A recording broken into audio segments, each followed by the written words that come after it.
Welcome to YellBro Road. I am Jordan, and today, finally, a dedicated video to the Graham Platner guy titled "We Need to Talk About Graham Platner." And you know what? I hope these gentlemen explain it all to me. Hey, listen, if this video is not going anywhere, it's not going anywhere. Okay, if it's just that I've already heard or already covered, then this video probably will not make it out. But for now, I'll give it a chance. Before I get started, don't forget to share support. Hopefully donate to all the links in the description box. Also, please check out the Discord link if you want to join that. We're in that Discord right now. All opinions are welcome, and obviously everything I show you will be linked in that same description box, including this. Defiant L's. Tucker Carlson. Talking to a special somebody. Here we go. If they're paying foreigners to have kids, well, you can't afford to have kids. If they're shaking you down with the armed police, but allowing foreigners a pass, if they're paying to fix foreigners' cars but not yours, they hate you and they're trying to kill you, right? It's an erasure. It's an attempted erasure of our people. That is it. I could have went all that way in the White House. I had to climb. You go incrementally up, right? You go in. Hey, you talk about a genocide. This is the genocide of our people. Obviously. If they're paying foreigners. Is this AI? Is this a real video? Is this AI, bro? There's no fucking chance. Is that fucking real? If it's real, how much coke is McGregor on in this moment here? And they're almost like just like normally talking about like replacement theory is basically what they're saying. They pay them to have kids here. They'll pay to fix their cars. They want you gone. Yeah, it's a bloody genocide. The bloody genocide. You can't make that up. You can't make that up. I just thought that was scary but hilarious. Anyways, all right. So you see Mike Figueredo. I have not. Well, actually, the only time I hear this guy's name is from Joe. Is that from a recent thing, or? I don't know. I don't know when it's from. I'm guessing it's newer though. Okay. Interesting. No, apparently McGregor and I have a lot of similar alignments in our stars, and Mike Tyson as well, and Trump. It's very strange. Okay. People to be associated with. So anyway, I was looking at his birth chart recently. But go on. How many belts did it have? Not many. You don't know the joke. Give me your belt. Give me your belt. No, I don't. He's got a very aggressive streak. Yeah. Well, I mean, he's a little bit of a powder puff deep down. You can see he is. It is what it is. But yeah, the character he plays is very aggressive. Very sensitive though at the same time. Well, he's also a Cancer. Same with Mike Tyson. Yeah, Mike's kind of like a softer guy underneath too, but when the defense come up, he's got to knock someone out, you know. I was always scared before I got to the ring. Always scared.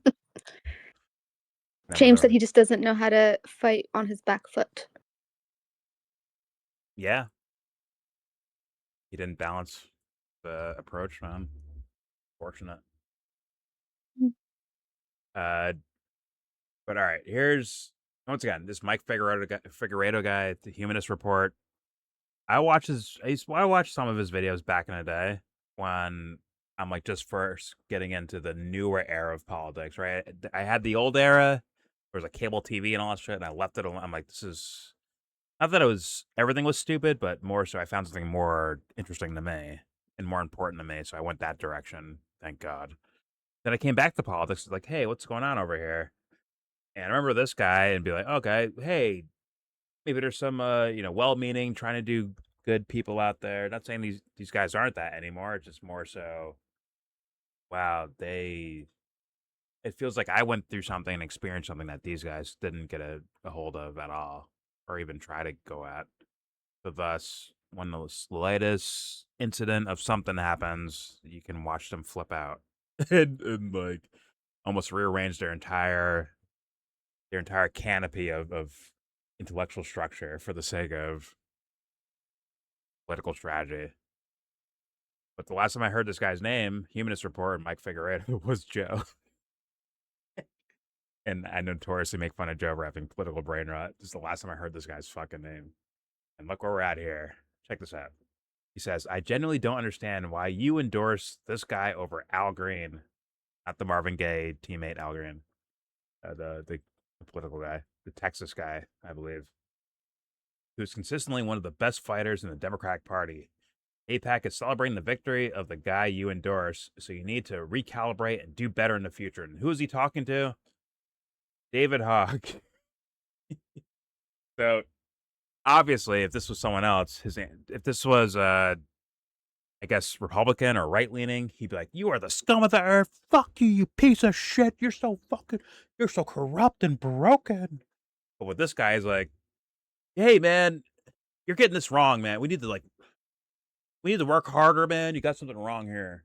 You're totally not full of shit. Meanwhile, he could be full of shit, endorsing someone who's full of shit, right? Just wanted to point that out too, where it's just a perspective thing. Where it's like, hey, are you thinking about this? Or is it, if you see like digits fall off of your bank account, will you now start thinking about it? Where like, hey man, maybe I got played. Or maybe I shouldn't be doing this, or maybe I should think about it. And funny enough, you hear that, you see that right there, unconscious. A not examined life is not worth living. That's not a fucking fancy statement. It's a fucking on the ground shit. You live it. Otherwise, don't fucking say it. It should be like that. But I don't think it is that way in the world of politics. Seemingly, for a lot of people. This token phrases. No pun intended, but token. All right, let's move on to this. Let's hear it. What's his name? The Kavernacle and the Noah Samsen guy, the 1980s gym teacher Noah Samsen. we just saw the other day hosting a debate between FD Signifier and Jeffrey, aka Bada Banata. Let's hear if they have some more substance to the whole Graham Platner story, because something smells off there, but you know what? I've not looked into too many details. Forgive me for using my intuition. Let's find out. Here we go.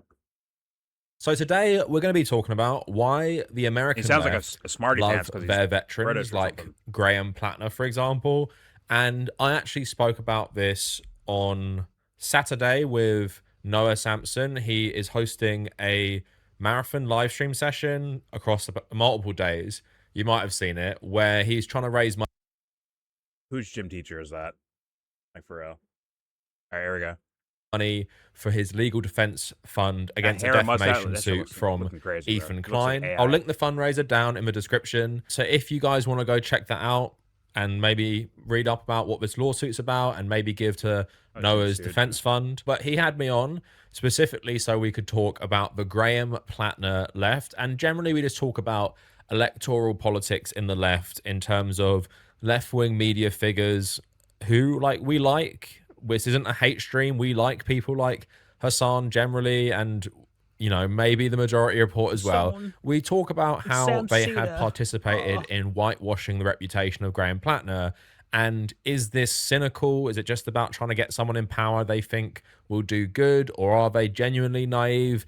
That's what me and Noah talk about. I was the last guest. Now, that sounds like Mike Figueredo from the Humanist Report.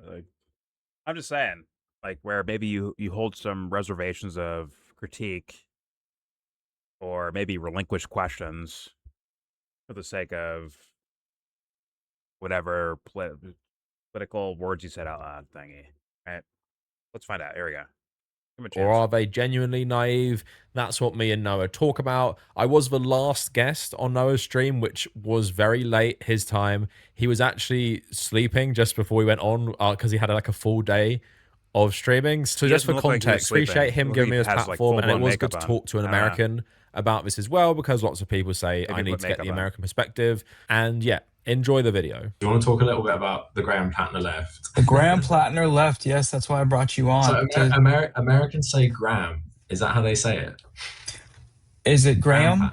Graham? So in the UK, you say, because those there's that cereal, it's like Graham crackers. Graham. Yeah, And then Graham. they say graham crackers. Yeah, So we say Graham Platner. So we pronounce it differently, which I don't know where that comes from. It's probably I like a can't mix tell of the difference. immigrant Anyone tell the accents in difference? America I and can't. stuff. Yeah, the Graham Platner left. I want to talk about this because, like, I'm just absolutely. It's one of those things, and okay, if anyone follows me on Twitter here, you know I like trolling people about it, but I am being sincere in some ways. I literally cannot believe how much people don't give a shit about what this guy did. Like, it's actually breaking my brain to argue with people all the time about this in terms of, and I want to talk to you about this in terms of. To be fair, once again, I react as in like I'm actually reacting. Have not seen a fucking second of this video, but I did a reaction a year ago, probably at this point or more, Bad Empanada, talking about Graham Platner's Reddit posts and Nazi tattoo and all that shit, right? And reacting to the majority report, I think Bad Empanada did. So if they bring up the same things, this video might not come out. But that's I mean, you wouldn't see it if it doesn't come out, right? But I'm just saying it anyways, just to be like blatantly honest and real about it. They may say something at the end where I'm like, oh my God, this is a necessary, important thing to me, or someone says something important amongst us, right? Or something like that, right? I kind of vibe it, you know? But all right, here we go. If you don't mind, I want to ask you questions, and we can talk about it from this point of view. So for people in the chat who don't know, and I'll just explain it quick. So Graham Platner obviously is running for the Senate. He's got the Democratic nomination now, so he might be a senator. And basically, what happened is this guy, he got kind of popular in left wing circles because he'd been on the Majority Report as like a caller before, and they were like the people who picked him up like really early of like, oh, this guy's running the Senate and he's an humble oyster farmer. He represents the working class. And basically what's happened is a guy who is an upper class career soldier and mercenary who owned an oyster farm. Like, he's not like an oyster fisherman or whatever. He's been completely mischaracterized. Yeah, he's been completely mischaracterized by the online left as some sort of like he's got clean hands, I think brother. you guys read Born on the 4th of July in school, don't you? Like the book about the anti-war veteran, Ron Kovic. I haven't read that. Okay, just for context as well, for the chat as well. So Ron Kovic, played by Tom Cruise in Born on the 4th of July, is Oliver Stone film, but it's based on his book. He was a veteran who writes in his book how much he was brainwashed into being an American exceptionalist, and that's why he went to the Vietnam War. He comes back from the Vietnam War disabled. He can't walk anymore, and he gets treated terribly by the Veterans Hospital. And then he becomes this anti-war protester who was even leading protests against the Iraq War. So that'd be kind of selfish, but I get it. I'm not trying to dismiss the guy's story, but if I just took that at face value, like, you waited till you were suffering to do this, kind of selfish. But sorry, just throw that in there. My bad. Here we go. This is like the archetype of a veteran who goes in with good intentions, becomes disillusioned through combat, and then dedicates his life to something more positive. Graham Platner is literally not that, but that is how he's being characterized by leftist media. Like, he is a guy who just got caught up in the military, came out and became some sort of anti-war crusader. And it's such bullshit in terms of, I can talk about this a bit later of why it's bullshit, but in terms of his Reddit account comes out, he obviously has a Nazi tattoo. I mean, I'm not even getting too hung up on that point because I do think it's bad, but there's so much other shit he's done. And then on his Reddit account, he now, to be fair, with the Nazi tattoo thing, there's plenty of people that just see things like, yeah, that looks kind of cool. Let me just get that. They're not even thinking about Nazis or anything like that, right? Just to be fair, right? He could just be like, "Yo, that looks cool. I want that." It's a skull and crossbones. It's a whatever the fuck it is, whatever the image was, where like maybe he thinks it looks cool because cool back, but whatever. Who knows? Like, whatever reason, right? They have no taste. Yeah, it is what it is. Like, that's not a thing to me. It's more about the once again appealing to the human being that's there, right? And if he's like, yo, I love Natsu so much, I want that tattoo. Okay, then you're appealing more to the human being. But if they're just like, oh, I don't know what that represents, but you know what? It looks fucking badass. Look, the skull and the flames and the fucking whatever the fuck, right? Badass. Looks fucking, heavy metal or punk rock or something like that. I can understand that. Just that sounds, innocuous or whatever the fuck the word is, but I think it's important to point out, like, you're trying to appeal to the human, like, who is the human being that's there? We're trying our best to guess that because you're doing it anyways. Much as someone might try to eliminate that, guess what? You're still dealing with that. Some level, but here we go. Because you're bad. I do think it's bad, but there's so much other shit he's done. And then on his Reddit account, he posted a lot about enjoying combat, enjoying the Iraq War, wanting, like, he literally wrote on Reddit in 2010, I can't wait to go to Afghanistan. And then he went to Afghanistan. Then he becomes a Blackwater mercenary. And he's 34, 35 when he finishes all of this. So I think he's 42 now. So that's from the ages of 18 to 35. He went to Iraq and Afghanistan like 5 times, non-stop, and then comes out of that and has a bit of like infatuation with maybe socialist violence, because he joins the Socialist Rifle Association. This is like 5 years ago. And then in like 2024, he tries to get into politics, right? So the context of him being a career mercenary versus the context of him being portrayed as some sort of anti-war, working class person who was caught up in the system, who never hurt anyone, is just like completely at odds with each other. But what I want to ask you, as someone who... Okay, so that's interesting. I didn't know that from the after I heard of some of the Reddit posts. Him saying, I want to go to Afghanistan, and him actually going to Afghanistan. It begs the question, like, where's the epiphany at? What made you realize, like, hey, you know what? This war stuff ain't so good. Or has he even taken that back, but somehow being portrayed as, hey, man, I had some regrets in life. I'm so sorry about this. War is not the answer. Like, right? The way maybe he might be portrayed on Majority Report, as we've seen on this channel if you watch my videos. And maybe the way Hassan Piker or people like that portray him, or Kyle Kalinske, right? The Vegas magician looking Kyle Kalinske. All right. Maybe. But let's play. Hopefully there's more details to this. Here we go. Hurt anyone. It's just like completely at odds with each other. But what I want to ask you, as someone who obviously, you are like fully American, like you were born in America, weren't you? Yeah.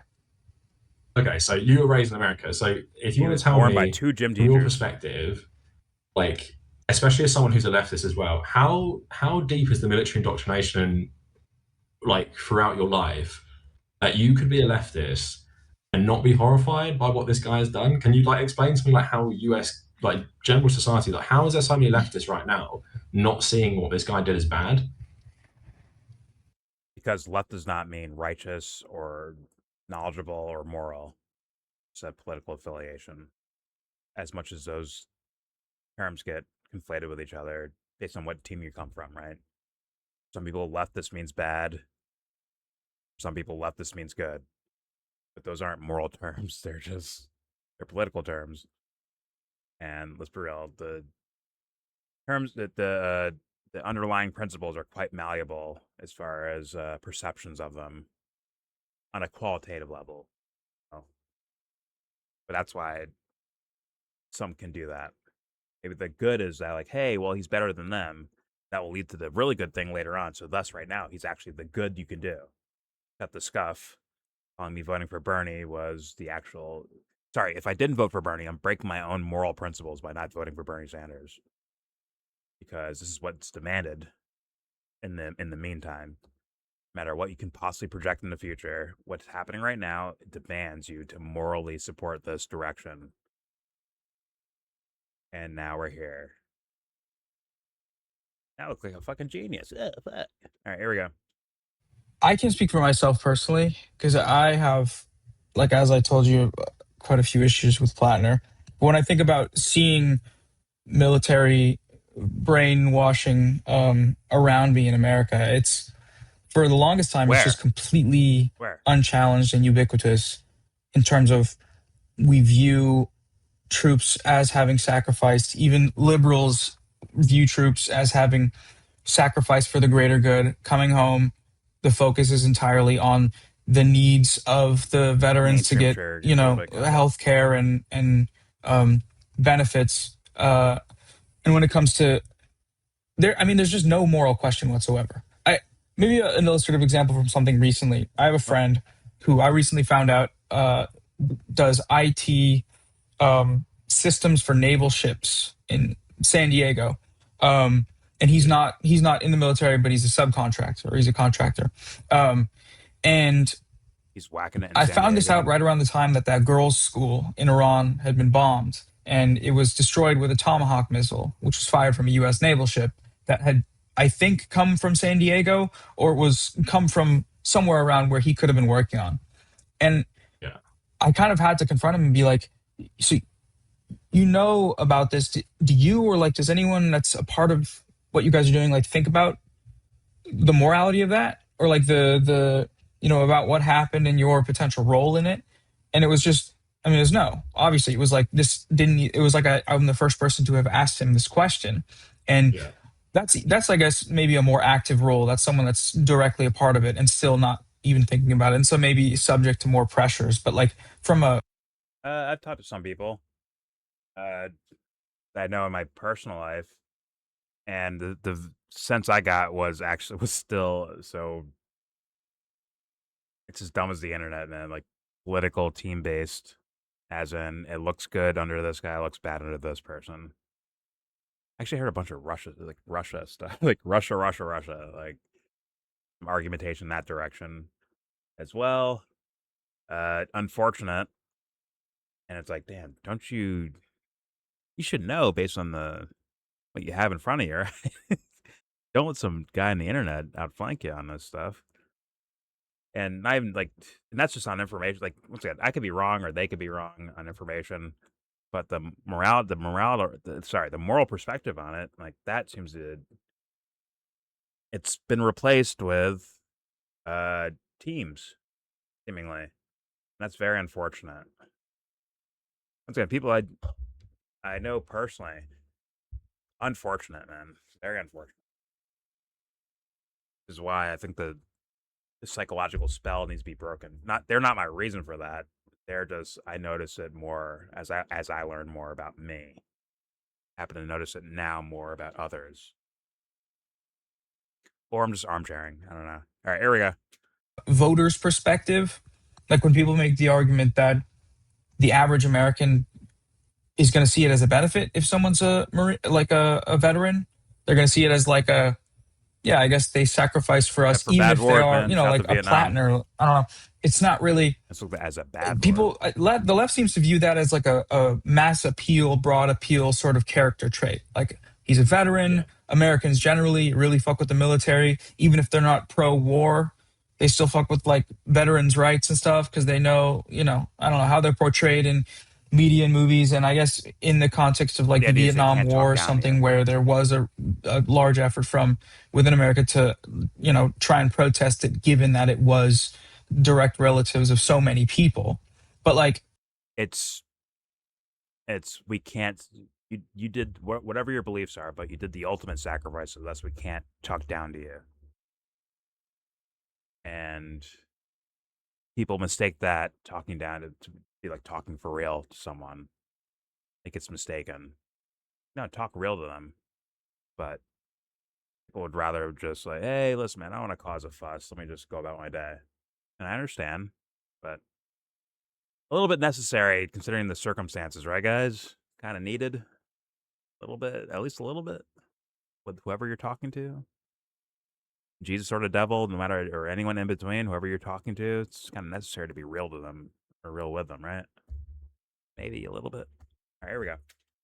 Now, I mean, seeing what's happening with Platner it is a little bit insane because it's like the left media people you would expect to be challenging him on this. I don't know who you're talking about. On this history, are just totally willing to overlook it. Is it?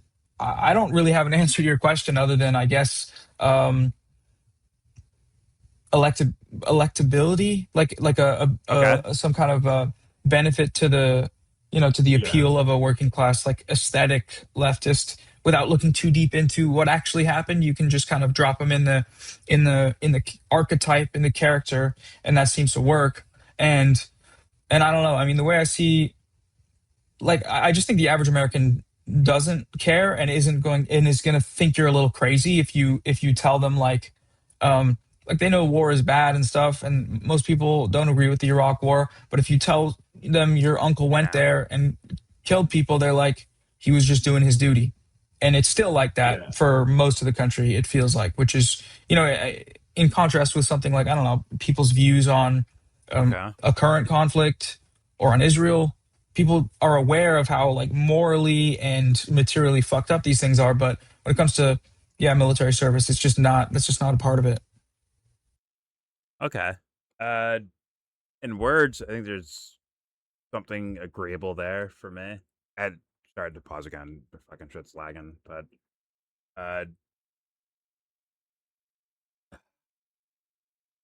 yeah, there's some points to be said there, I think. What was the other thing you said? Forgive me. Oh,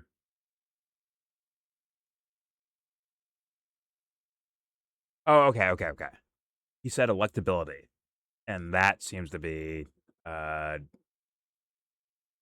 definitely a part of it when it comes, if he's talking about Sam Cedars or Hassan Pikers or Kyle Kalinski's or people like that in that arena. The idea of electability is 100% a part of it. Means what? They're playing fucking politics. Or the best version of that, just political brain rot. Where somewhere subconsciously, you're like, man, there's some questions about this guy, but you know what? I have to like let that go for the sake of helping him win because the other guys are so bad. Whether it's Platner versus another Democrat or Platner versus a Republican in the general election, right? For Senate. So yeah, I think yeah, electability is a major theme, at least in words that we're seeing. So decent points there from Noah Samsen. Noah Samsen, I believe his name is the 1970s, 80s gym teacher.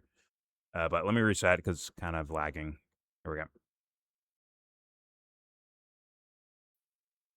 All right, here we go. So a couple things. I obviously take your point. Like, for example, if you're looking at it in terms of just politics on its own, do people in the main Senate race prefer a veteran? Okay, whatever. But that's the thing that I don't understand as well. It's gone so beyond this is the lesser of two evils. Like, get this guy in because the other person's so bad. It's gone so beyond that, where like I saw Emma Vigilant, she was saying Platner should be president. And also most presidents are senators. So you're not just getting people like, oh, it's just Maine. You care about Maine so much? Like, why do you give a shit about Maine? It's not about that. It's he becomes a senator. He's set up for the next 40 years for a pretty juicy political career, especially if people like him. And it's like, you're playing this role in propagandizing him. And also, what I don't understand is he doesn't have a political record beyond serving in the military. It's like he does not have that political record. It's like Zoran Mamdani.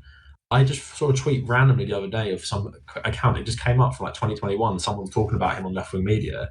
He has that track record because he was in the New York Assembly. So even if you have problems with him or whatever, like problems with him being a Nepo, he has that record of being good politically, and he's proven it. Like, I don't agree with everything he's done since he's become mayor, but it's like, I understand why people trust him. With Graham Platner, it's like, he hasn't done anything. And how do you... All he likes is killing. That's all we know all about him. All he likes is killing. And bloodshed. What I don't understand is like... Now, that was part of that Reddit thing, right? Where his reason for joining and all that stuff about the idea of killing and being in military action and all that stuff and curiosity about it. I could, like I can consider someone with those faculty, with those expressions there. The thing is, like, how did they overcome? What did they do? It can't be I sat around and heard a Bernie Sanders speech and now my whole worldview changed. It has to be something more than that. Explain it. Explain it on as much detail as you possibly can. Otherwise, how can I just sit here and just run with that? Right? On a human level, man, because those are human problems. The idea of like a morbid curiosity or even morbid actions, to even create kind of the situation in the first place to peek into that curiosity. That needs to be questioned and looked at on like a human level. It can't just be you can say political rhetoric and all of a sudden that goes away. For me personally, at least. Which is why I hang on to every word that people say, or when it comes like observing political people, I hang on to every word they say. I hang on to it. Like, well, you said this over here. Like, that's worth hanging on to in a real way. So, yeah. But so far, once again, interesting conversation. Actually going, I think, in a better direction than what I typically hear from the other political content creators. It's usually a lot more shallow. Although this is not the depths I want to go to, but they're kind of aiming at it a bit. Like, hey, how are we just like accepting this guy? Is it political expediency? Is that the real reason? Because hey, he's good enough. Let's just fucking get him in the president now. Or hopefully they ask the question like, well, are these guys full of shit? From Emma Vigilant to Sam Cedar to Hassan Bike to whoever, Al Kalinske. Like, are they full of shit? Maybe that question should be asked too. It's dark, but it should be asked, right? Because the results, if we let it slide, the end result could be fucking bombs over people's houses, right? Not just Americans, obviously. If you cared empathy for everyone, wherever it happens at, like, that's a problem. That is a problem on a conscience level, and even the idea of quote unquote blowback or anything on a selfish level, it's still a problem. So, yeah. But all right, here we go. He hasn't done anything, and how do you? All he likes is killing. That's all we know. All he likes is killing, and this is what I don't understand is like, since when do leftists not care about someone's character? So, like I said, if he was Ron Kovic, like a Ron Kovic-like figure, someone who was not drafted, that's not left or right, really. But if he volunteered to the Iraq War and even did 2 tours or whatever, Ron Kovic did 2 tours of Vietnam, and then he comes out disillusioned at like 20 years old. That is so different to what he is. Like, so different. Because people, when I criticize him, I saw this the other day. Someone actually tweeted this to me, like, "Oh, are people? You know, he went into the military and got disillusioned." He didn't get disillusioned. He joined Blackwater in 2018. I was making YouTube videos about why Iraq was bad in like 2018. It's like, this is no excuse. This is no excuse. He was 34 years old, and this is why I find it so gross. And this is another question I want to ask you, right? To be fair, people can be that dumb, but that's a rough one. 2018, even on the mainstream level, Blackwater is now known on the mainstream level. From Bill Maher to MSNBC to CNN, I'm sure CNN, maybe not Fox News, but Blackwater is known out there as like not looking good. Now, I can still believe that people fall for that stuff. It's more so a question like, how did you get over it? What changed your mind? What's the real process? And don't lie to us either. It's too important. You can't just lie to us. You as a human is too important. And you as in claiming to like serve truth now, it's too important. So how did you change? And once again, I appreciate his little notion there about character. I scream that all day and night. Although I don't come from a left perspective or a right perspective, I really try to go directly to about character and my own personal morals, right? I try to, argue my morals against other people's morals. I will do that. Not saying I'm exactly correct based on what other people believe, but I do think I'm correct. So thus, I will put your morals to the test, and that's not a left or right thing. But I get why he's saying that. Or I think I get why he's saying that. Let's hit play. Here we go. So, like you were saying, you know someone who works as a subcontractor, and that Iran stuff happened. If you said to someone right now in the American left, if I asked Emma Vigilant, Mehdi Hassan, or just Hassan, would you vote for someone who dropped the bomb on that school? If they've suddenly said they're a socialist 20 years later, would for someone who Vigilant, Mehdi Hassan, or just Hassan, would you vote for someone who dropped the bomb on that school? If they've suddenly said they're a socialist 20 years later, would you vote for them? and I would say most people would immediately be like, fuck no. The Iraq War was 10 times worse than what's happening to Iran right now. I'm not saying what's happening to Iran isn't terrible, but the Iraq War was like US soldiers going into people's homes and murdering them, right? And they killed like nearly like the aftermath of the conflict, when all is said and done, with the rise of ISIS and stuff, it's like 1 million people were killed. because of the US, right?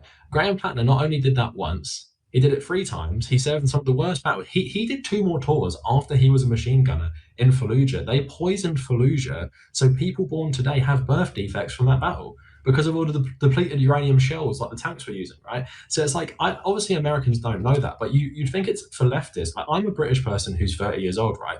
A lot of these leftists whitewashing Platner, they're like 10 years older than me. So not only do they remember the Iraq War, they remember it properly. Like, I remember it as a kid, but I wasn't an adult. Like, they're like 18, 19, 20. When you're like a student activist, a lot of these people be like against the Iraq War. And now they're here saying, not only is it not bad he did this, it's actually a good thing he's a veteran. And it's just insane, because here's the thing I'll say about Iran. If Graham Platner was a dual Israeli citizen who fought in Lebanon in 2006 and Gaza in 2014, no matter what he said or did afterwards, would the American left forgive him? Would they ever forgive him? And everyone in the chat knows, and I'm sure you know, no way in hell. Hassan was saying Zionists shouldn't even be dog catchers. So you can't trust a Zionist to be a dog catcher right now. Let's say you can't trust Bernie Sanders to be a dog catcher. But at the same time, I can trust someone who like murdered people for 20, like not 20 years, like 15 years. And apparently that's, like you were saying, he hasn't done anything else. He just likes killing. So it's like, that's his political record, killing.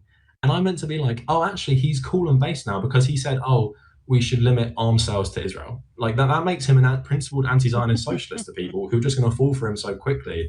And I don't know about you, like, for example, can you talk about why America... Okay, before he goes into another question, yeah, I mean, I get his points. If he's being genuine, I get why he's saying what he's saying. I get his points. I'm a little bit different in the sense of, like, let's say he did do those actions or whatever, right? If I can hear the guy talk and explain exactly what happened, which means you're held to, from my perspective, the highest standards when it comes to that answer. Like, how did this happen to you? How'd you end up here? How come you re-enlisted 3 fucking different times or whatever the fuck to continue doing these harmful things? Like, what were you not getting? That's one thing. What was your motives? That's another thing. Why are you different now? Another thing.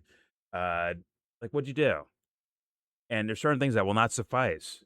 Once again, I could believe someone like, hey man, yeah, I committed like 3 murders, but I went to jail, right? And I started feeling bad about it. I converted to Christianity or some other. I converted to a religion, and now I'm different. You could, once again, I could be like, you know what? I could, if that's for real, I respect that in the sense of like you trying to change your life around.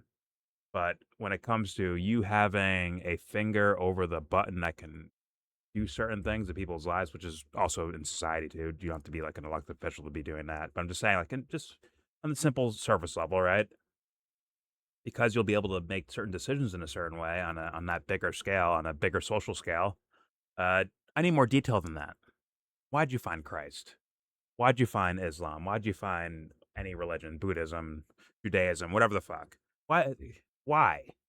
What happened in your mind? Like, that needs to be fucking answered.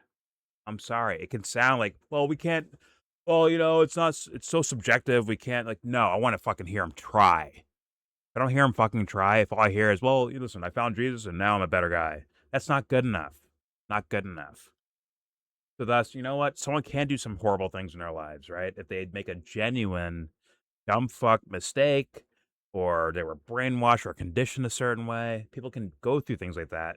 And guess what? For me, they're already forgiven.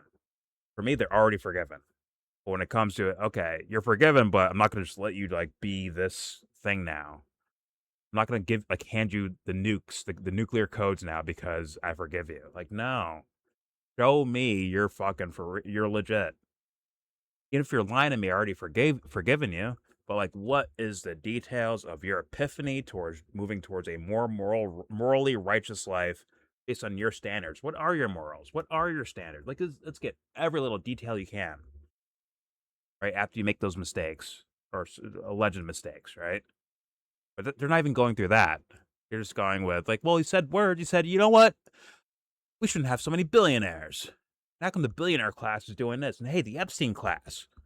Like, anyone can say those words out loud. Anyone can say words out loud. What's the substance of it? If we don't demand for that, then you're doomed to be tricked, fooled, played, or make your own mistakes. Let's say the guy's just making mistakes. Let's say he's a dumbass, just wallowing through life, and he happens to be a dumbass, happens to do like stupid shit in his life. Not really like going for the redemption of it.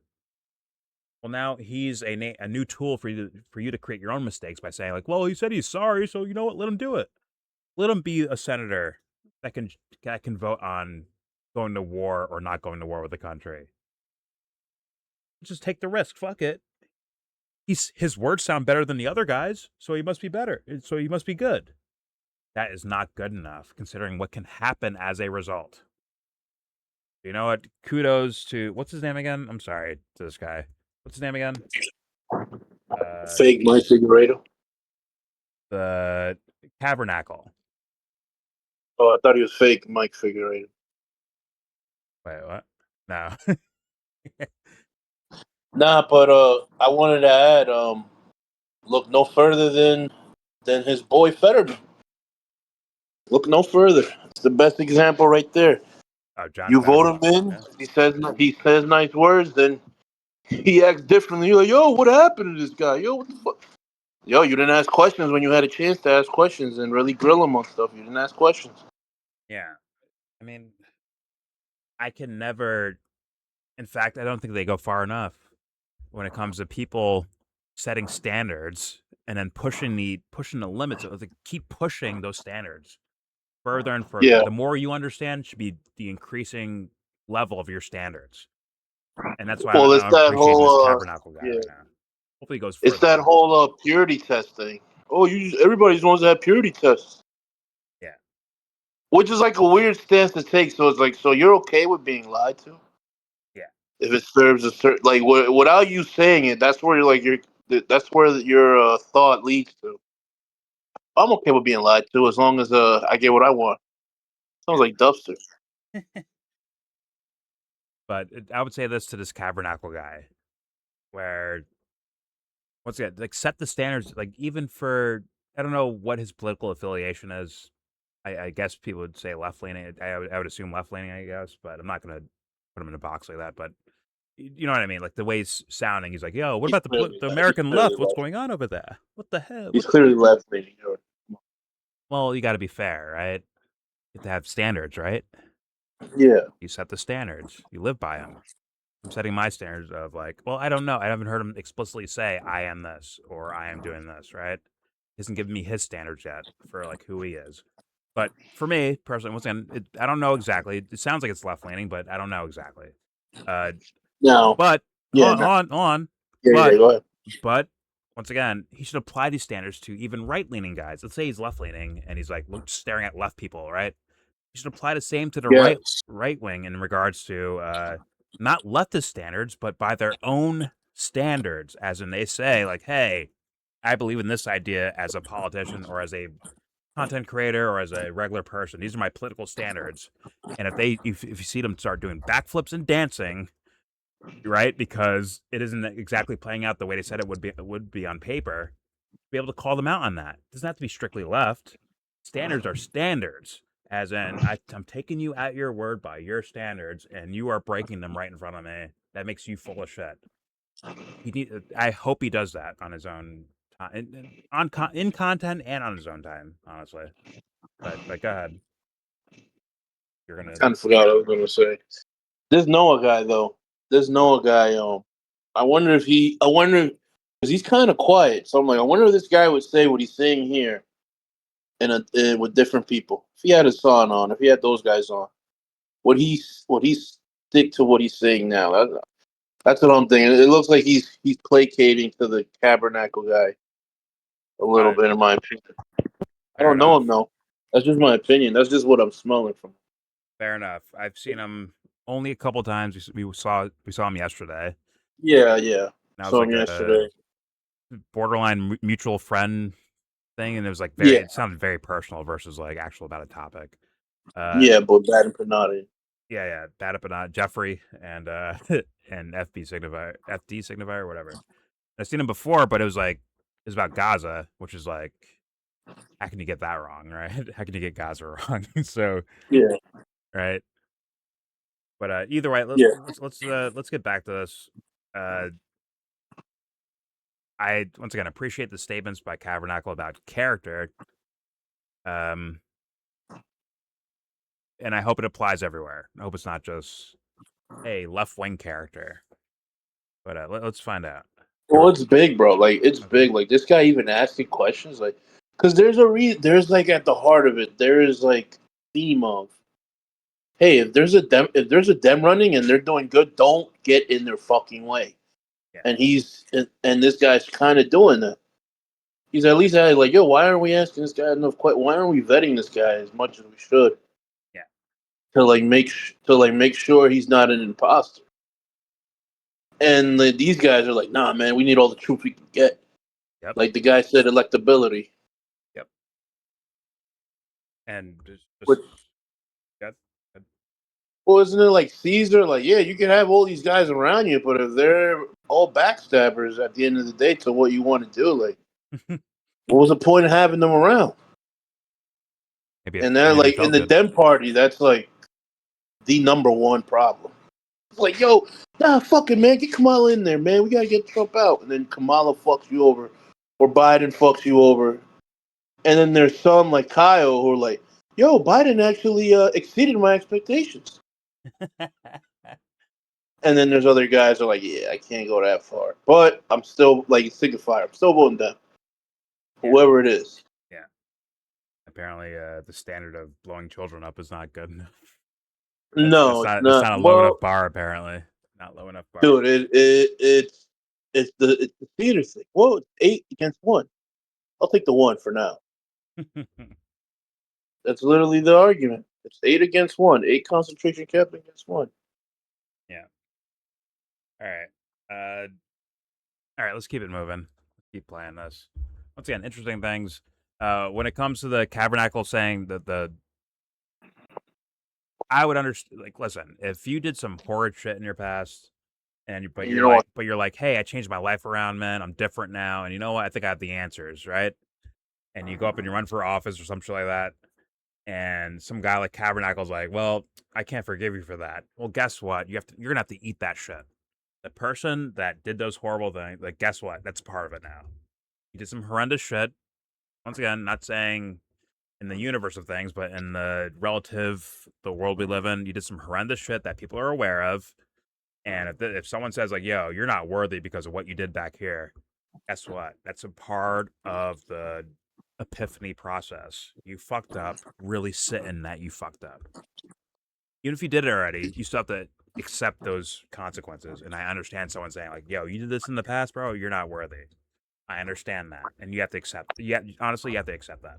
You want to try to do this righteous path thing. You're going to have to accept that. So I understand Kavernacle and even Bad Empanada's idea of it when it comes to Platner. But all right, let's apply. Let's hear where they go. Here we go. And I don't know about you. Like, for example, can you talk about why Americans, especially American leftists, why do they see IDF soldiers as different to American soldiers? Is it just like pure American chauvinism of like, we could never be this bad?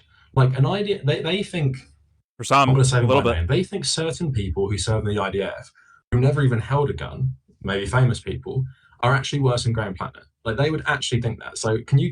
Oh, like that's a good question, bro. That's a good I think he's bringing up Gal Gadot, right? In that situation. Gal Gadot, yeah. Like, that's a good point, man. That's a good point. And it's like, for me, it's and less. One did it willingly, one went in willingly, and one had no choice. Yes.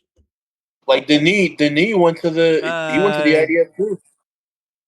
Well, they could be willingly. Like, once again, they're conscripted, but they could be gun ho for it but too. Not I don't know. I won't say sound mind, but not a developed mind going in. I mean, well, that can apply. Like, both I see that. Dude, I see that in the NBA fans, bro. They're like, yo, like, because Denis. I'm gonna get sidetracked, but Denis. What's that other dude's name? Grant, the power forward on the Jeremy Grant on Portland. On Portland. Yeah, he wore like a Palestinian garb or something. Yeah, and then he's obviously his teammate, and they were talking about like, "Yo, man, this IDF soldier and shit." I'm like, bro, like, are you sure he was putting in work in the IDF, or he was just there? Like it's not like they have a actual choice. Well, like from a fundamental standpoint, yes, or a procedural standpoint, yes. But those are like the particulars. This is what Kavernacle. It's dumb guy logic of like, well, how come this is the worst thing on earth and this is okay, right? What? Yes. How do you guys? How come? Let's say Gal Gadot was like, yo, or Daniil was like, yo, I regret doing that. Will they be accepted because of the time period we live in? I don't know about that. It's like on a social level, right? Versus Grand Platner, and it's like, yo, that's a worthy question to like when it comes to perspective to look at. So, okay, kudos to Kavernacle. Am I a fanboy now already? Am I a fanboy? What happened? I was thinking about it, like, yeah, I might have to follow this guy. Never heard of him. Never heard of this guy before today, really. Never heard of him. Hey, man. It's just like the thing is like that's the thing. Like he's asking questions that the answers are gonna be, yo, you're part of the team or not. At a certain point, he's got to make that decision. Well, part of the team or not. I wish he was asking the the Sam Cedars, the Hassan Pikers, the Mehdi Hassans, the Kokowinskis. This guy might be like, yeah, man, I agree. There's something there. Yeah, I agree. I almost want to hear that question put to those guys. Not for the sake of I want to see celebrities face off and square off in the squared circle, right? I want to. It's more about like for the sake of more clarity about your character. What do you do with this question? And same applies to everyone, and including me, all of us. Like, what happens when these questions are asked to you? What happens?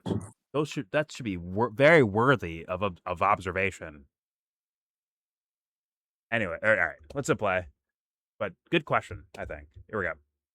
Can you explain to me, like, why do American leftists, why does Emma Vigilant and all these people in the majority report, why do they care so much about IDF? Sorry, real fast. I think you want to make a separate. He says American leftists, but he might mean the famous names we hear about, right? Versus like an entire gang of people, right?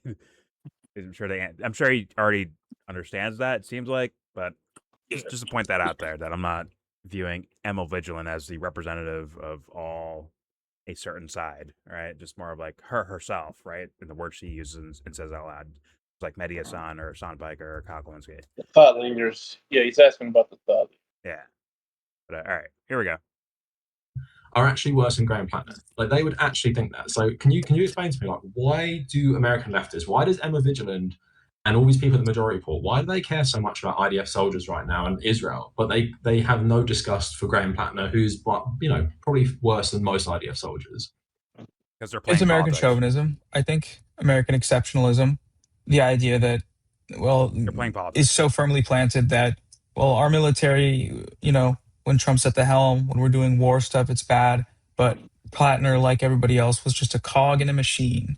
And singling him out. And No. Sorry. I personally believe it's them playing politics. And that could be for, in their mind, well-meaning reasons of, hey, if we get this guy elected or people like this elected, we'll be better off than we would be with the other team or a different type of Democrat winning. That's what on the surface, that'd be probably the answer. Deep down, it could be bullshit, bro. It could be motherfuckers playing games and quote unquote grifting, if you will, for a particular team. That has to be considered as well. But he brought up Emma Vigilant and the majority report and those people, so I'm just saying, like, there could be some games being played. But all right, let's play. Here we go. Shaming him for his service isn't going to do anything to address the machine. We have to address the machine by getting people that were a part of it to dismantle it from within. Platner's platform, his policies aren't even anti-war. They're like, we're going to build up the military and make it really strong and get people to join it and give them benefits so that they can join it. We're going to encourage that, and then we're going to fight the billionaires. Is that like just wiped out by him saying Israel's doing a genocide? Saying the thing that 3 months in, if you weren't saying it, you now automatically, to me, become a genocide denier, and it's 2 years later.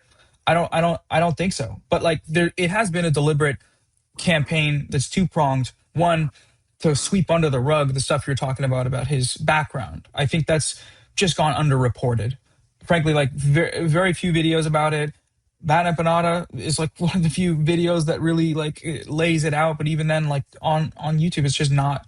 It's not a part of the parlance. And then when he goes, that's really interesting that you said he's a Majority Report caller, like originally. That's fascinating to me, and that checks out because the way he's been propped up by that outlet specifically is very very troubling, just completely uncritically. If he was the caller that I think, if it's from that Bad Empanada video, they were like, oh, well, hey man, don't worry about this. Like, or almost like very much excusing that caller. Maybe it was someone else. Maybe it was just a supporter of Platner. But it seemed like quite a bit of defense Let me put for it, some yeah. grotesque things happening. God. This is how you know it's brain rot. If Tim Pool had a similar situation to Sam Cedar with someone in like Graham doing the opposite, Ed Galrain. yeah, he would have torched Tim Pool for that. Yes. Yeah. But does this guy? He's got all the right flags and shit. He's got all the right sets. He twists his finger the right way. They make excuses for him. Seemingly.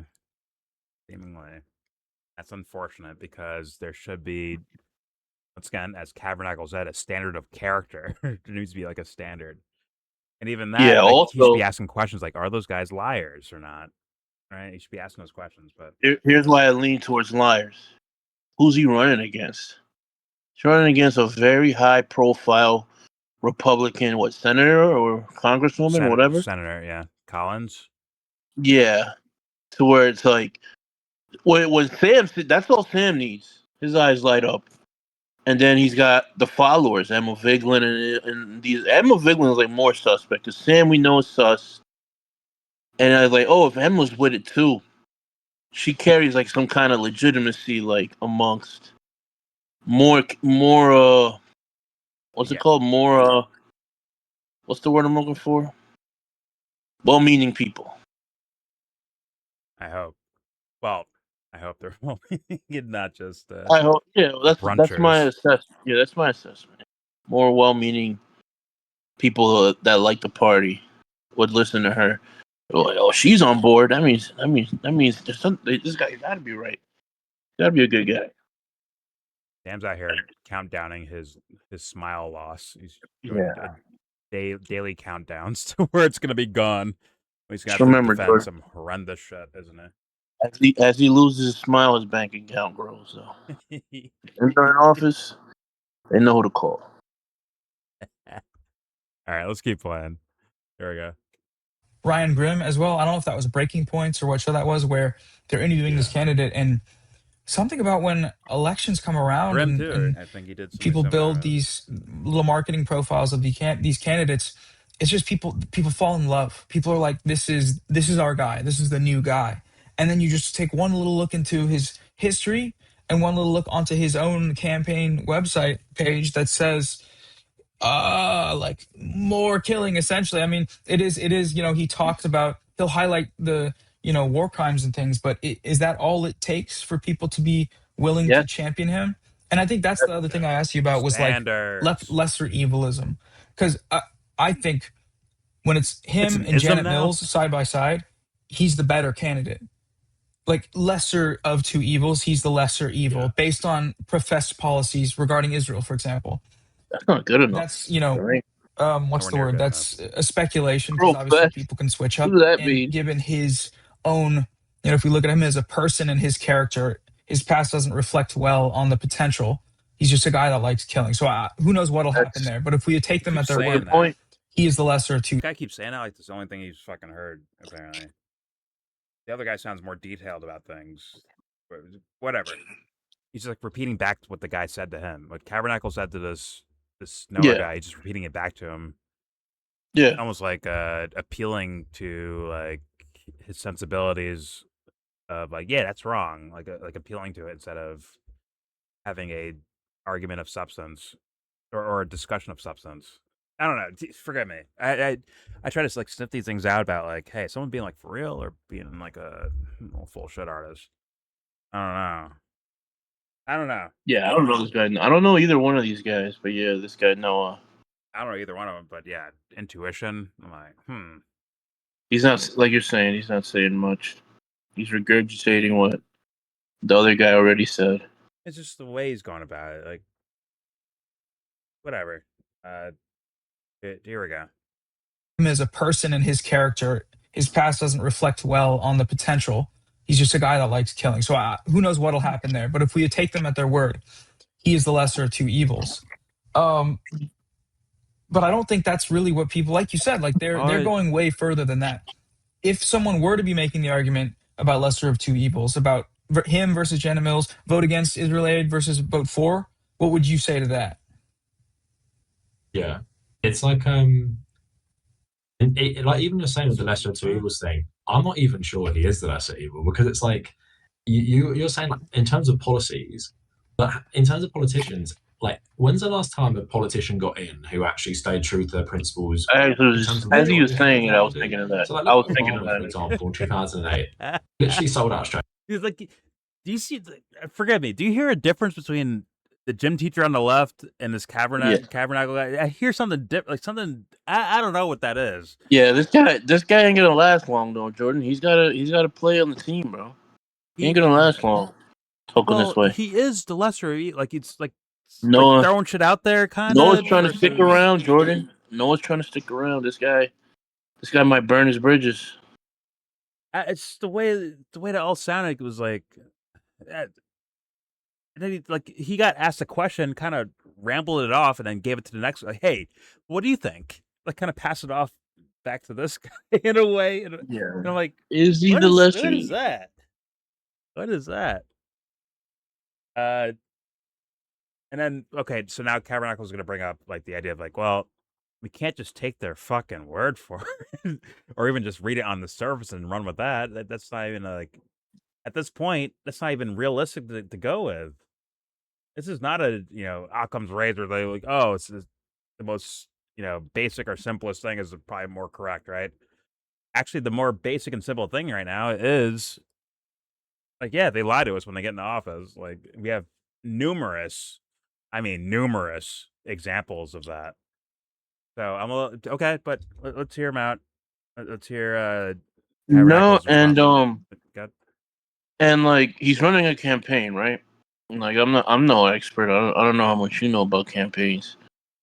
This is like when it's time to be like aspirational, right? And be bold and tell people, yo, this is a vision I have. And like if you read his shit, like yo, you're like 2 degrees removed from like Chuck Schumer, bro. Like, you're right there with him, bro. You're not saying anything like groundbreaking. Even Mondani looked like the shit Mondani was trying to like. Okay, like you see a certain vision this person wants to implement, even if it's just words on paper and it's not actually going to happen. This guy is like beyond boilerplate. Well, like kindergarten psychology. Shout out to Patrice O'Neill. Yeah. They were 40. He's essentially They made him 80. Now they're 60. Boom, you won. Yes, you won. Yes.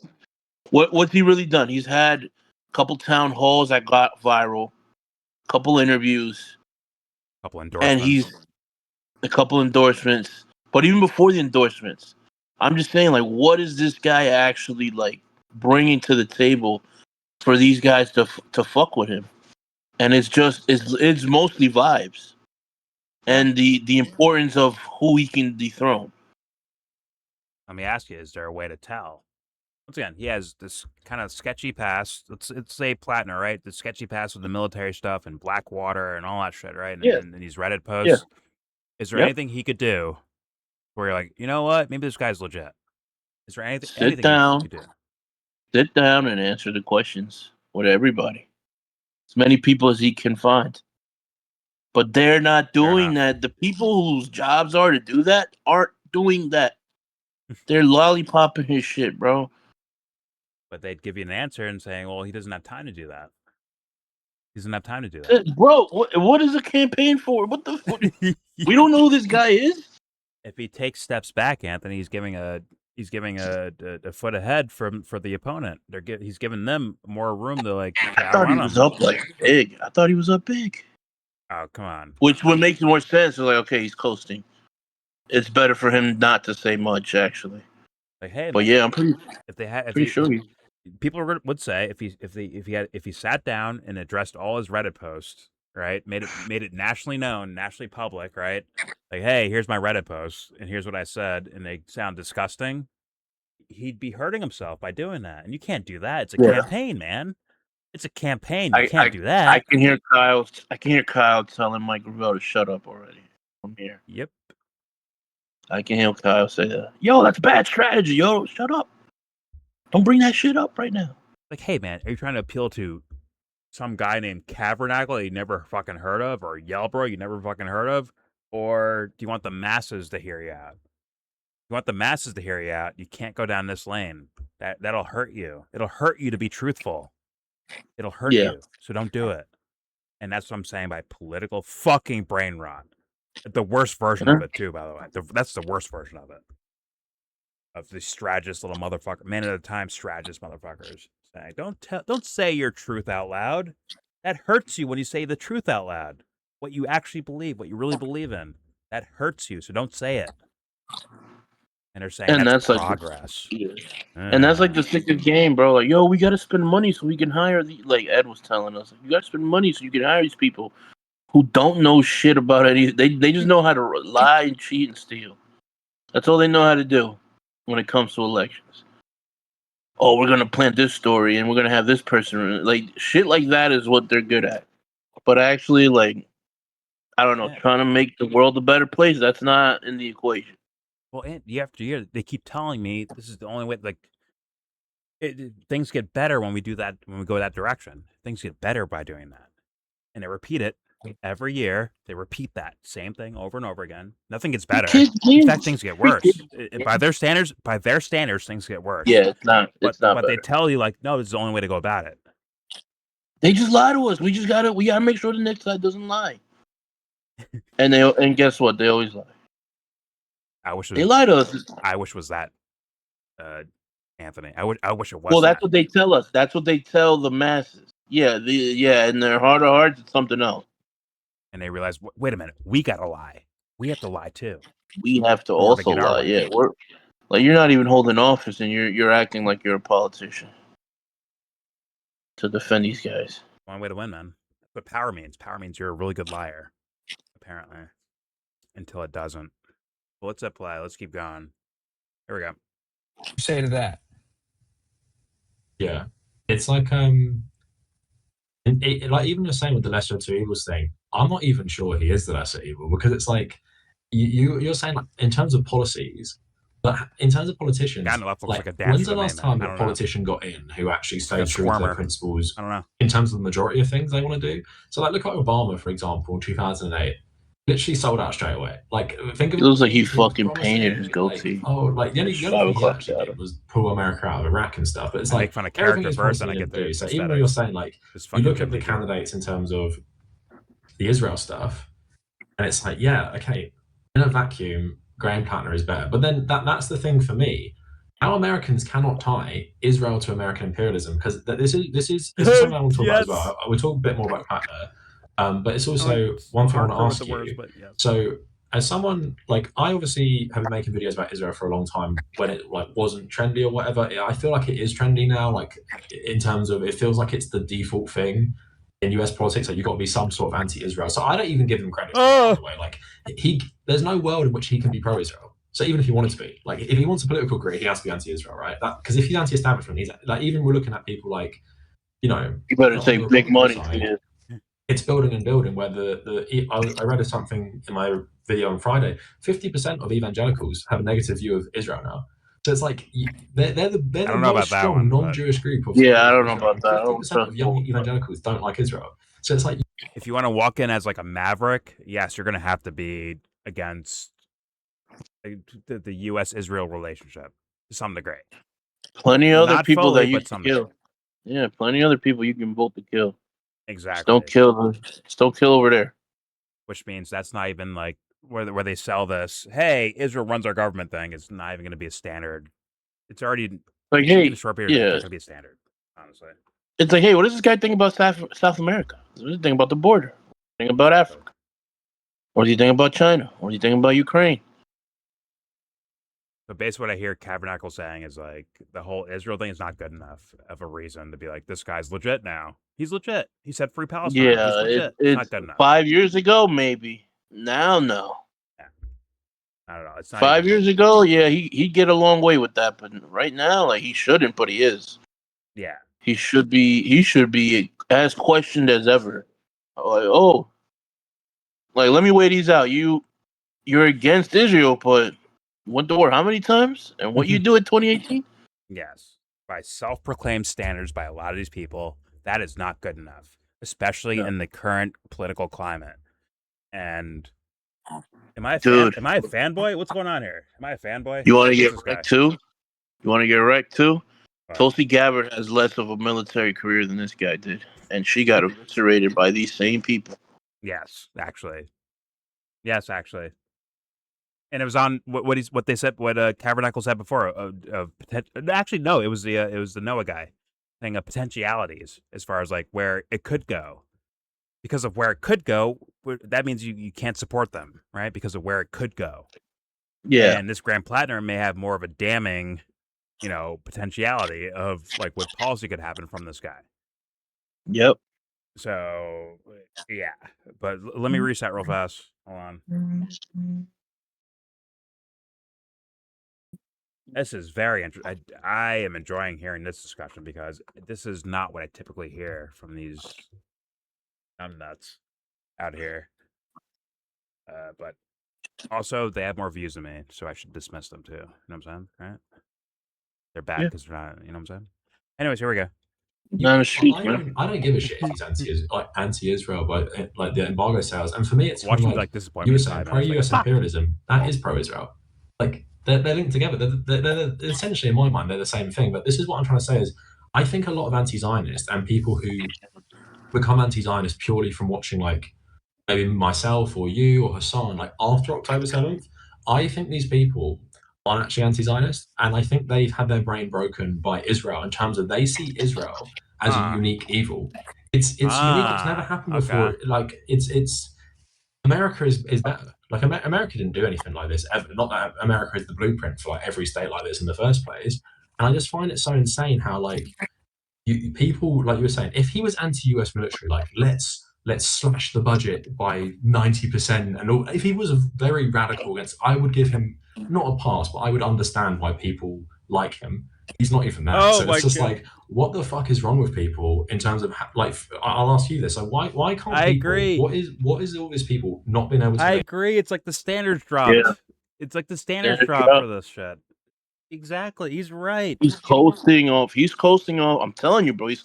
Because I saw the empanada shit after you said it, and then I had seen FD, and it's like there's just a couple viral moments. He said the right words in the right way, and that was enough. That was plus the electability thing might be 3/3 of the reason. 3/3. But it's like, he just. This is not some sort of revelation. He's just saying common sense to me. Like I find it quite obvious what this guy's saying, and yet it sounds revelatory, like in these circles, I guess. In a way, like it sounds like oh my god, what a fucking genius! In a way, like just based on like the counter, a breath of fresh air, compared to the counter of all, it's fucking crazy. Yeah. Okay. Also, because I saw the Vanguard were the first, and they're the people Kabernacle's talking about. Yeah. They're the people they're fucking following. They're following their daddies. Well, that's why he's trying to talk to the daddies. Well, this guy's they're latching on, right? Like Vanguard's latching on to someone who's latching on to someone who's probably latching on to someone else. Yes. Like it's just like and a theme I saw from him, Hassan, Crystal Ball. Maine is like a very very red or purplish state. It's like blue is not blue would be something new there, and they're like, "Yo, it's open frontier, man." Build on his win would mean momentum for other candidates in other places. Fuck So it's my not. life, It's dude. yeah, dude. It's straight strategy, bro. Straight fucking strategy, dog. And they're like, And I'm seeing that shit like from the corner of my eye. I'm not even really paying it. It's just shit I've seen here and there, but it's like, yeah, it's a theme. let I me, follow that pattern. let me ask you, Ant. Is it like drooling at the mouth of like the idea of like turning Texas blue? Is it like that almost like, Yes, yes, get them, get Maine for not us? to the extent of Texas, but yes, Fuck my life, dude. that shit is very it's very present in their minds. Fuck. Gets That's what I was like saying. Get Suzanne Collins out, put him in. It just makes 2028 look better for the Dems. It just does. Oh my god. And if you have like you're It's saying by hook like or crook, bro. It's by hook or crook. if you're saying what you're saying is what it is, like where it's like a purple state where it can maybe someone it's up for maybe someone can like pull it in a certain direction, Yeah. right? Wouldn't the kind of like, no offense, Dubster, looks like a Dubster type guy like wins that state, but as a Democrat, like it kind of like Yeah. it gives them the aesthetic, but the policies are leaning in a different direction almost. Big tent. It's the big tent, man. Fuck my life, dude. And people accept that, like they like being manipulated or played or something. Do they enjoy it? Like, what Well, do they these get idiots. out Well, of bro, this? like, What do they get so out of this okay. shit? No. They think they can manipulate things for the better by voting someone in that's gonna manipulate them for whatever the fuck they want to do. That's a sense. That's what the lesser two evil argument on the left side is at all time. Like, nah, man. I know they're terrible, but we can move. What they say in 2024. We can move Kamala on these things. We can move Hillary on these things. We can move Biden on these things. We got Bernie in there. He's gonna help out. Like they try. Like they're in the primary. They're shitting on them. Then when it's the general, oh, they're fucking dubs. Listen, man. What do you want to do? You want to vote for Trump? It's like they're holding a gun to your head. Yo, you're not gonna drink. You're not gonna drink this WD-40. You want a gun in your head? You're not gonna drink this Drano? That's so fun. You know what's funny about that is that was Tim Pool's marketing strategy. It was at least that was Dave Smith too. Of like, at least we can move them towards our direction, at least, right? Like Tim's like, hey, listen, I'm a Democrat. Dave's like, listen, I'm a libertarian. But guess what? At least we get something out of this. The other guys have gone insane. We can get something out of voting for this Trump guy or supporting this Trump guy. It's like And the same fucking argument. I don't know. I'll be honest. I'll be honest. Well, Hillary was different. Hillary was really 50-50 with those fucking Bernie. I think it was 50-50, bro. Yeah, well, a lot of them just She won a lot of staying votes, home. though. Did win a lot of votes, but it was kind of 50-50 with Hillary. Like, yeah. Like, nah, man, I don't know who the fuck likes Hillary. They motherfuckers, even what Dave Chappelle said, like, yeah, I voted for her, but I didn't like it. I didn't like the way I felt. Fuck me. It probably had nothing to do with their policies at all. These fucking No, just that D. Pause. Maybe no pause. All right. Let's play. So far, once again, very interesting. Hopefully, I don't get disappointed at some point. But here we go. Like him, he's not even that. So it's just like, what the fuck is wrong with people in terms of like? I'll ask you this: so why can't people? What is all these people not being able to link Israeli expansion and Israeli foreign policy to the US military? Because as we saw with Iran, Exactly. People have been telling me that like America is a Zionist occupied government, but when it comes to Iran, both of their jets are doing it together. And it's not like one of them doing it and then America providing like logistical support. They're both going in. So what is it like? What is there in the American mind in terms of the American left as well? It's like a How can they not link these together? Like, why is Joe Biden? Like, why do they even believe he wanted a ceasefire? Like, do you remember those reports that come out like Biden is very mad? And it's like, no, he's not mad with him. He's not. He supports this, and we know this now. But all that shit was crazy, bro. But that shit was. It's funny. The same thing happened under Trump too, where it's like Trump's really mad at Netanyahu right now. He's really it's like angry with him and like bullshit. Like, dude, bull fucking shit. Like, you're watching a policy play. Like, get the fuck out of here. So like, thank God this guy's pulled it. And once again, no offense, gym teacher on the left. Noah Samsen, the guy on the left. I'm staring. I'm like, huh. Here's your IQ test.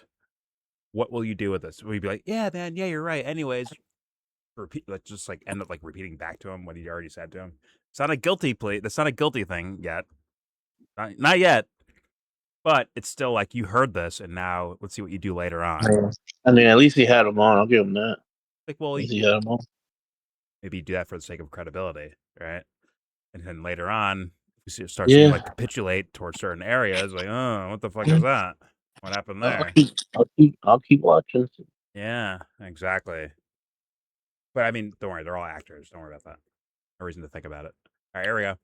Rules. Adley. And people who like even were promoting Kamala Harris, I don't understand. They can't link it together that it's one thing. Like, why is there like, why does imperialism with the US not extend to the actions of Israel? I don't understand how people don't make that connection. But that's what I think. I think it's people becoming anti-Zionists after October 7th, or they're where liars. they're just becoming anti-Zionist as a reactionary thing of like, here's the media spotlight, I'm paying attention, and now this is the worst thing ever, but I can't connect it in my head to anything else. Like, it's not connected to Congo, it's not connected to Sudan, it's not connected to anything. It's just Venezuela, Israel evil. Yep. Every other country is kind of like a victim of them, or even controlled by them. I think that definitely the from right wing and liberal to left wing, the kind of general anti-Israel sentiment that's not really connected to anything else. And there's the. But you guys spent years. Sorry, weren't people spending years like, oh, you can't say this about Israel, and now it's all being said now. In fact, it's going beyond what the initial assessment was. He's like, yo, Sudan. Somalia, well, actually, Somalia does connect to Israel, but think other areas, right? Where it's like, well, this isn't exactly like an Israel project thing. So, like, how come that's not being addressed? Maybe because it doesn't connect to Israel. Maybe that's why it's like not considered. That's a great fucking question, and why they're like it looks sus the way they're not actually addressing these things, and it feels like a totem of the time, rather than an actual assessment of what's happening geopolitically. And that's why it's a good question from this Kavernacle guy. Sorry, I'm a fanboy now. It is what it is. I'm a fanboy.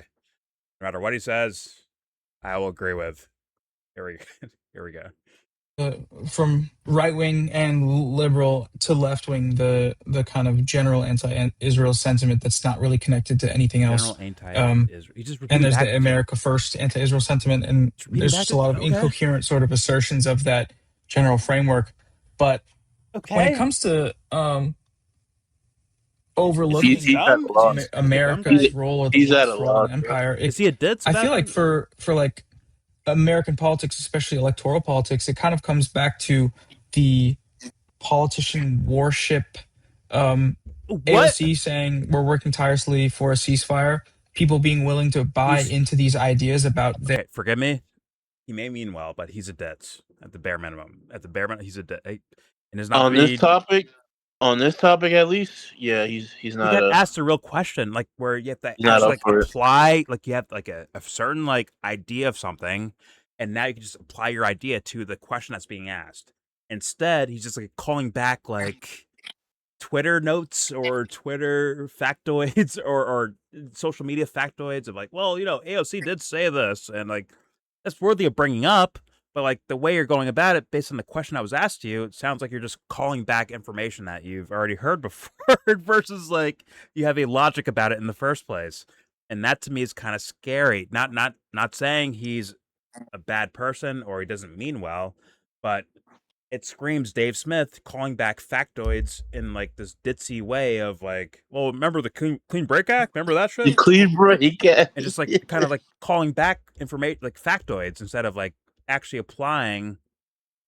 First of all, listening, and second of all, like applying what you hear to the situation at hand or the question at hand. That to me is worrying, but doesn't mean he's a bad guy at all. I'm not saying that at all. I don't know the guy at all. I don't know his content too well. But still, like, and he said he just woke up, but that's not good enough excuse. Not in my world. not good enough in my world. But still, I'll give him a chance. Here we go. And here's the thing, Anthony. Motherfuckers don't know how to sniff that shit out, bro. They can't sniff that shit out. That hurts my feelings too, by the way.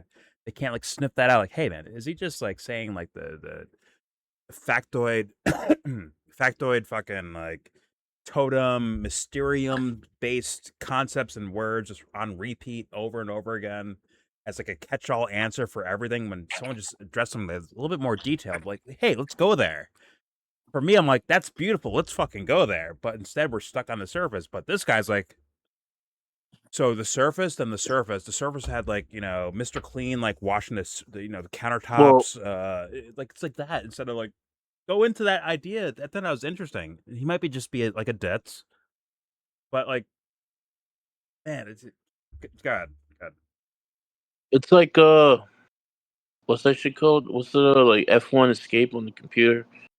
Where he Alt F4. A glitch. Yeah, glitch where like he can't if it's not a narrative or policy based, he's got nothing to offer. That's kind of what I'm getting. I hope not. Maybe he's just He can't go. No, I think that's what he can't go. He can't go maybe to he's not listening. that other place. Hey, I'll be fair. Maybe he's just not even listening. He's just like, I heard certain like key words, so you know what? My answer is this. Right? Sounds like a Twitter answer. Yeah, that's best. I'm trying to be fair, like in all assessments, right? There's always like the hardcore dumb guy logic IQ test. He hasn't had that. I haven't heard him have that yet in front of him, but still, like someone just do like something that I thought was interesting at you, and I'm hearing Twitter has a response to it, unfortunately. But let's play. Here we go. For like American politics, like an asshole especially for saying electoral that, but like, politics, it kind of comes back to the politician warship. Listen to what he's saying. AOC Yeah, that's what I saying think. we're working tirelessly for a ceasefire. People being willing to buy into these ideas about their party and their platform and the people they think are Explain the lesser why you evils. think that's the case. Around election season, when it comes to that, people just fully lie, continually run cover for Biden so they can try and get Kamala elected. Descriptors. But then ultimately, it's also something they do believe that us sending the weapons to mow down people in Gaza is just because you don't see the American flag on the plane or the American troop on the ground actually doing the killing, even though there were some at the GHF sites. You're for some reason it just doesn't count. I don't really know how that is possible. When we all know the numbers, we all know how many billions of weapons were sent. It's not possible for Israel to do what it does without America, and still there's this. I don't really know how to describe it. I guess American exceptionalism maybe is the best framework, because it is a unique thing, and I can't say I talk to that many Americans about this sort of thing day to day, so I can't really speak all that much from personal experience. But isn't it like it is just that's fair though. Like, hold on, be fair to him for a second. He's like, listen, I don't talk to exactly know exactly why they're doing what they're doing, right, or why they're thinking the way they're thinking. Yeah. Right. So to be fair to him, but go ahead. No, but isn't several people have said this where it's like it's better to say, oh, we have a few bad apples in a few positions that are aligned with this current government, or just saying like, no, this is how the factory model was made. Our imperialism is a fabric of our society, and we placate it or look the other way on it. And instead of owning up to it, you make a boogeyman in Israel, saying, "Oh, once we stop helping Israel, or we get Israel out of the picture, like all our sins and problems will go away."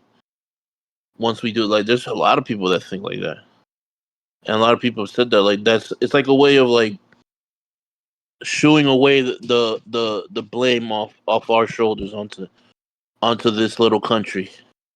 Yeah, well, it's hard not to see that as, let's be honest, like very much borrowed, because like how do you come up with that assessment in the first place? If let's say you were like independently, right, looking into foreign policy, and you're seeing the way the U.S. would do it, like, hey, wait a minute, Israel's like, Well, I gotta stop you right there, though. I gotta stop you right there. How many people are doing it? Well, I'm trying to be fair to the most let's say that someone did like their own personal research somehow, like independently, right? Did Ooh, like research. Opeth? Whoever. Sorry, Opa. or Bruh. whoever, right? They did like some sort of independent research in a way, and they came up with that answer. That that's hard for me to like. In once again in 2026, and the way these guys argue it, right? Once again, if they get caught off guard, their answers sound like a little weird, right? It doesn't sound like it was like genuine personal research. It sounds like, hey, this is the totem or the mysterium or the factoid of the times to rinse and repeat over and over again, right? That's where that for me that's where the concern is at. Like, are they authentic answers or are they just borrowed from some content creator or a book or a journalist or someone like that versus authentic thinking about it? Like, did you think about this at all? Right? Yeah, well, there's some people that are like fully trusting of a content creator, and then there's some people that just heard a consortium of whether it be content creators or family members listening to content, like consortium of people just regurgitating it to where now like that's all you hear, and you don't even know why they're saying that. They just believe that to be the case. Well, to those guys, I have two things. Pause. Number one, you are actually important. You are important to the world. You're important to the universe. Forgive me for saying this if you're not religious. You're important to God. You are very much important. So thus, everything you do is fucking important. Number two, you're important. You're important to God, the world, the universe. So guess what? Whatever you engage in, remember that you're important. So the idea of you being tricked should be like, you should care about yourself as though, fuck, if I bought this idea and just ran with it, that's my fault. I fucked up. And thus there is no, hey, Bob tricked me. Like, no. Own it as your own. It's yours now. Be that serious about yourself and the importance of you and your expressions in the world. That's all I got. I'll say that. I understand we could still be tricked and lied to and all that stuff. I get it. But still, take it as serious as so. As though it was your hand that smacked someone versus letting Bob smack someone and not saying anything about it. Let it be the same thing. Why not? Make yourself equally responsible for all of it. I want to be Batman. Anyways, let's hit play. It's a dark thing, but it is doable. It is very much doable. Very, very, very much doable. As scary as it is. Let's hit play though. Here we go. Unchallenged good. Anyone can What say we free do, Palestine. even in the idea of liberals. And so when Israel does something like this that is so heinous that people come up with whatever explanation they need to say that Israel's wrong for doing it, fine, that's good. Generally, just get them to stop bombing, do whatever. But then no, for them to not also have any sort of, I guess, cognizance of this thing being a part of a broader structure of imperialism that has, over the course of history and over the course of like, recent history in the Middle East, been just a total evil. And then also there are people a part of that system that are now, benefiting off of that with veteran status, like Platner. I don't know what to tell you, man. It confounds me because it's also something that, had I not started looking into politics a few years ago, I think these are probably things I would still believe, even though I hadn't even thought that much about them or said them, because it's just how it is here. Yeah. So no, I do understand. I understand that, right? And in the context of normies and right wingers, I understand normies and wanting to believe. All right, there's a chick in the armor right there. Normies and right wingers. Who are you again? Now, once again, I understand the term saying normies. The right wingers one, I don't understand that one. If you're using left wingers as like the correct left wingers are good, and all right wingers are bad. I hope he's not going that direction. But if he is, boy oh boy, I got some questions for you, my friend. But then again, I would understand people on the internet, and they do their little silos and teams and all that bullshit. But guess what? Now I'm looking at you. That's what I mean, like relentless, as in wherever it goes, it is. Like I hear it, there it is. It must be said. But all right, let's apply. Let's see where he goes with that. Yeah.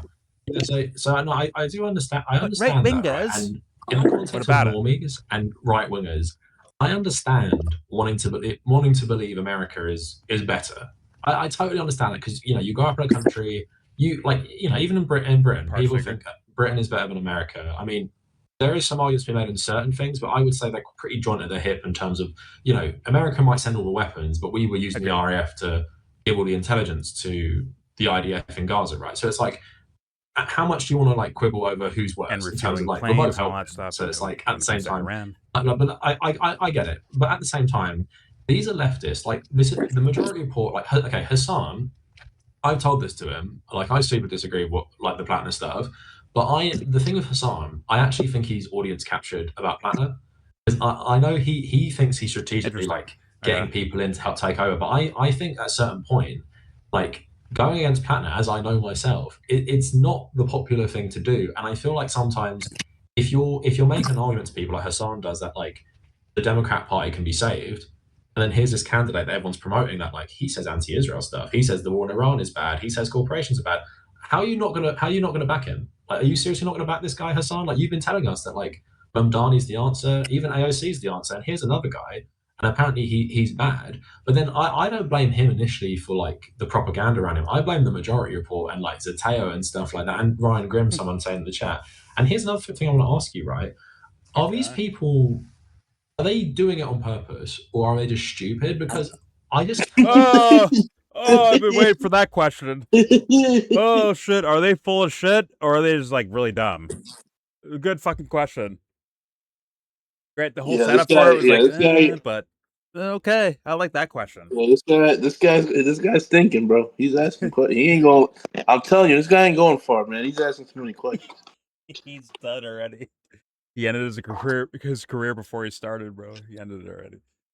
I mean, he already made. Listen, he's with the 1970s gym teacher, bro. He made it, but still, it's like good question. Good question. Although the pretext for the question, I have questions about that, but still, this in words at least. Okay. Let's hear the 80s gym teacher answer that question. Here we go. AOC's the answer, and here's another guy. You have a student, or is that apparently he's bad. Apple but then I don't blame him initially Apple, for iPhone, like the propaganda around him. I blame the Majority Report and like Zateo and stuff. Might like be that. Apple iPhone. Someone saying in the chat. And here's another thing I want to ask you, right? Are these people, are they doing it on purpose, or are they just stupid? Because I just cannot believe these people cover the Israel stuff every day. They've covered the Iraq war for a long, long time. These people are smart people. Like a lot of them come from very privileged backgrounds, have very good educations. I doubt they're stupid. Even the Nazi that much stuff. Oh, they are stupid. Here's what I think it is, and I don't believe this necessarily, but I think so. Emma Vigilant said, with a Nazi tattoo, like, do you not want a working class party? Like, do you want to hold everyone accountable forever? And it's like, the Graham Platner isn't working class. With the Nazi tattoo thing as well, it speaks to like an incredible naivety about the US military, because even I remember reading stories back in the day when I was getting into politics as a teenager, that there were so many US military people in the Middle East that were getting done for like Nazi tattoos because they believed in Nazi ideology. Like, there was such a problem, especially in the Marines as well, which Platner was in. And you said you know someone who was a subcontractor. I've known one person in the military, right, in my life, not a very bright guy. Do you know what something he loved though, which a lot of people do for a certain era? He loved World War II history. You're telling me a guy who was around to see Saving Private Ryan when he was 18 years old, and it was around for this World War II, you know, the hype in the 90s, and he's telling people to go watch Come and See, which has the symbol on his chest. He's telling people to go watch that movie. He didn't know. What movie? What did? Saving Private Ryan. No. He said something like Come and See. Pause. Yes. No. He's talking about. He's talking about Private Ryan. No. He brought up another. I swear to God, he brought up another movie. Oh, back it up. He said Come and See. I don't think I know that one. Let's play. Here we go. and would have been around for this World War II, the hype in the 90s. And he's telling people to go watch Come and See, which has this film on his chest. He's telling people to go watch that movie. He didn't know what he was getting. He goes to Croatia, which is like one of the. It was so. The Nazi collaborators there was so bad. Even the Nazis were shocked at how bad they were, right? And it's like he goes to Croatia, gets his tattoo in the military, where everyone loves World War II history, in the Marines, which have a massive history in World War II. You're telling me he didn't know what he was getting? And here's the thing: if you want to tell me that he was a Nazi and he's reformed, it's a different conversation. I think he was actually a Nazi. Like, I'm not joking. If you read his Reddit account and you read him about fantasizing about going to like Nicaragua in the 1980s or even participating in the genocide of Native Americans, I'm like, this guy is probably a Nazi. And it's like, if you want to make the argument that he's changed now and like he was so different, but they're acting like poor baby who got this Nazi tattoo at 23 years old while he was killing Arabs for 10 years. He never knew. He never knew the skull and crossbones, which we see every day in the Ukraine-Russia war. But he never knew that was a Nazi symbol. If I'm remembering correctly, didn't he get the skull tattoo to celebrate his service of killing Arabs, essentially making it like double multiplier, 2 times multiplier racist? Because it's a Nazi tattoo that he's using to symbolize American killing Arabs in the Middle East. So it's like maybe he does Fandle. I'll say okay to that. Listen, the tattoo thing is, for me, wasn't so hardcore for me, where I'm just like, I could see some dummies like, yo, that looks cool, man. A skull with fucking flames coming out of his face, or a skull and crossbones. It looks cool. So, it looks badass. So, you know what? I'm going to get that tattoo. I can see that. But I don't know about, I don't know.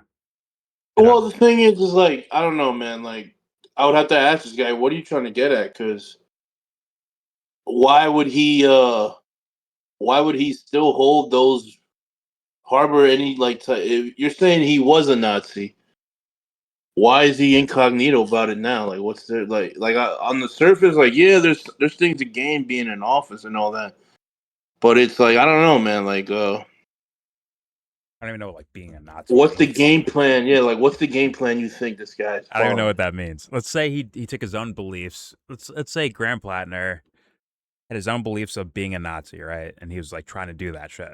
And let's say he's still trying to do it now. What difference does it make if he has a tattoo or lasers it off for the sake of like winning an election, right? Like, what does it matter if his ideas are still trying to go in the same direction? That's what I'm trying to get to. He covered it up, like he got rid of it essentially. Well, it's like hard to use tattoos for character standards, it's part of the evidence to like try to figure someone out, but like that's still a rough one. That's where I would take that more, like, oh, it's part of the overall assessment. Guys, all right. At least I've known guys that have like been in gangs and shit like that, but they have tattoos, man. Like, it is what it is, right? I know dudes with tears on their right eye, under their right eye. It does not mean that like that's. Once again, it's part of the evidence to be like, hey, man, that's like a notorious gang tattoo or a notorious Nazi tattoo. But I wouldn't lean on that. Yeah, I wouldn't super like hard lean on this. It's more of hearing their character, like trying to hear their character out, and usually that comes in the form of ideas. Now, if he goes around boasting about his tattoo and like, look, my tattoo, look what I did, and on and so forth, that'd be like, oh, a sign of like he maybe has a pride for it, or he's proud of it. And what's behind the scenes on the pride? Is it, I'm proud I have this, or is it a symbol of like, hey, here's the life I used to live. I let it go, but like, here's a reminder of what I went through. Right? That's different. Right? So he's not doing that because he got it covered up. Well, it's the idea isn't it's less so like, is he or isn't he? It's more of what's he trying to tell with covering it up or adding it on or being proud of it or being shameful of it, or whatever the idea is. The point is like, who is this guy, right? Which you're doing anyways. You're doing that anyways. If you find out this guy beat his wife 10 years ago, but went to whatever reform for it and all, it changed his whole life around, whatever the fuck, right? To where it's like, well, he's not that same guy anymore. That should be important to you as much as, he got some good lawyers and got out of the case, so thus he didn't have to get prosecuted for it. So thus, oh, he's good. right? Like it really is like as human as it gets when it tries to like when you're trying to like judge character of other people, and that should be like to me the most important thing. Even if it is wayward, it's abstract. There's no grounded. There's nothing to stand on when it comes to on the ground. But you do your best to ask questions and try to figure out. So it isn't about Nazi tattoo or not. It really is about like, well, what's the point of it for him, for that guy, right? But all right, let's apply. Here we go. You can even get a more racist tattoo than that, but yeah, something like but that. A lot of Americans defended him, saying, "Well, I didn't know the symbol," and it's like, were you in the military and were you born? Were you growing up in the 90s where everyone loved World War II history again? Like where Medal of Honor, although and Call of Duty, and Saving Private Ryan, all these things. We pause that real quick because it's like knew this. Yeah, good. It's like what's the comment? It's like what's the thing you look for the most? You look for meaning well, and either you're against or you're for murdering people. For a long time, this guy was in favor of it, even when as far as to like joining like paramilitary organizations. It's like that trumps any like social belief. Any like, bro, like, is he still that same guy that was doing that? Did he get a little smarter and clean up his act? But he still wants to do those things. Is he willing to sell out his own people to have things like that happen again? It's like, yeah, you're like, oh, you're bringing up this like tattoo, bro. You said this guy A killed people, B might be down to do it again in a certain way. Like what? We don't have to go any further than that. That's all we need, right? We need to like stay on that topic. For them, yeah. I get the based on well, this is like woke. Let's be honest. This is kind of like woke stuff. Well, it depends on like it would be what they're like, attaching it to. If it was just a tattoo, but like they're like, yo, this guy didn't know what he was doing. They have like some sort of social context of saying maybe this guy, the Kavernacle guy, would be saying something different. I don't know, but it's about like, well, I'm judging them, judging character, right? So like that's what we're doing right now. We're judging them, judging character. So like, and guess what? They should be judging as they're doing, like judging character. Yeah, judging character, and we're judging them, judging character as in like what makes you so good or better, or what makes you say you know better, and on and so forth. Like these are extremely important, but some people think are maybe not worth it or something, not worthy of discussion. But I think it very much is part of the conversation for the sake of if the idea is like, hey, I really care about Gaza, I don't want that happening ever again. Like, well, does it matter where it happens? Is it strictly about Gaza? Can it happen over here or over there or over there? Like, what does it matter? Like, these same scenarios keep popping up, and we keep allowing people to get away with similar things in different areas based on conveniency. Electing this guy is conveniency. It's not a moral argument. You're trying to talk down people making moral arguments against him because he has a chance of winning. Yep. In the M of Vigeland, like that, like this guy is saying, like he said, like based on what he's saying, that she's like, are we just gonna like basically, are we gonna have purity tests for everyone? I'm like, yes, please, yes, yeah, like, why please do why that. Why would you risk trying to build something to better the world and have people that are gonna undermine that? Why would you risk that? Well, hey, man, if it's a lesser evil, just showcase all their evils and thus let the audience pick what's lesser for their own standards, or if it's even worth it in the first place. Why not do that? But then again, that might be too honest and fair.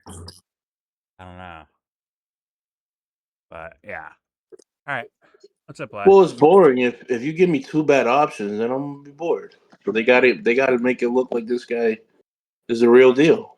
Well, that's what's selling tickets. Yeah, you should say two fucking bad. Yeah, not showing me two guys that suck. That's not selling tickets.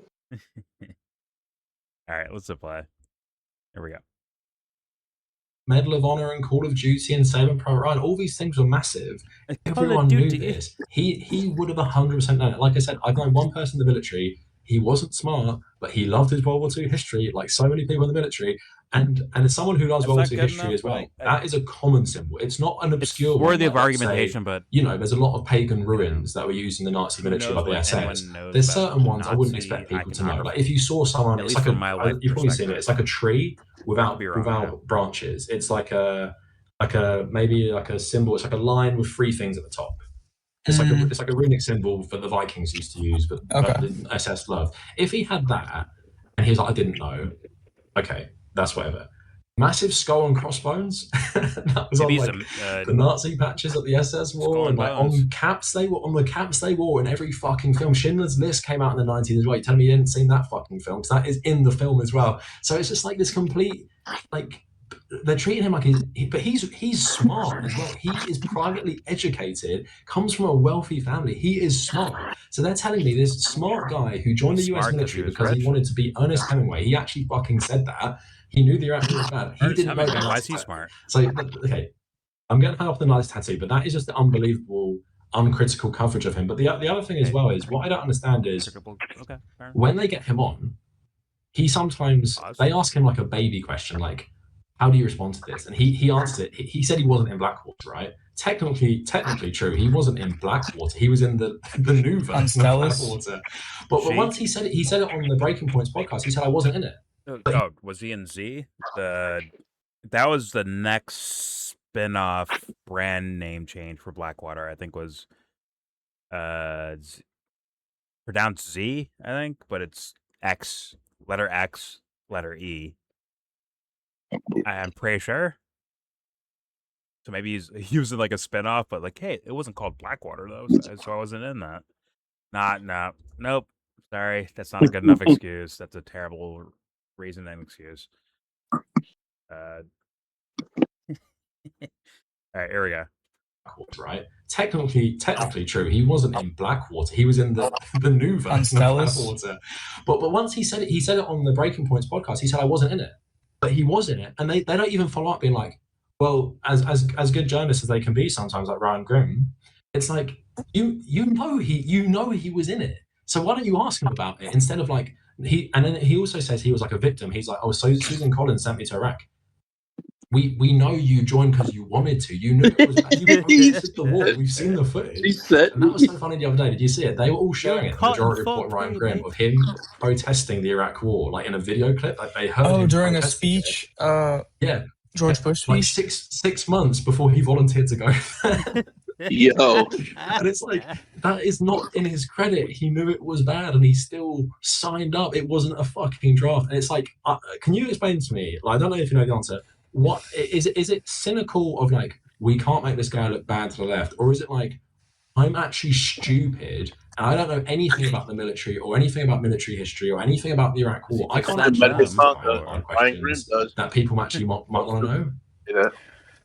I don't think they're stupid. Like, I think they consciously or subconsciously, it's entirely possible that a lot of it is the desire to get this new left guy, this new, they view him as the new working class Bernie type, whatever, to get him elected, not to jeopardize that by getting in the weeds about him being like a mass killer. So let's move past it, right? Oh, you didn't work for Blackwater? Okay, all good.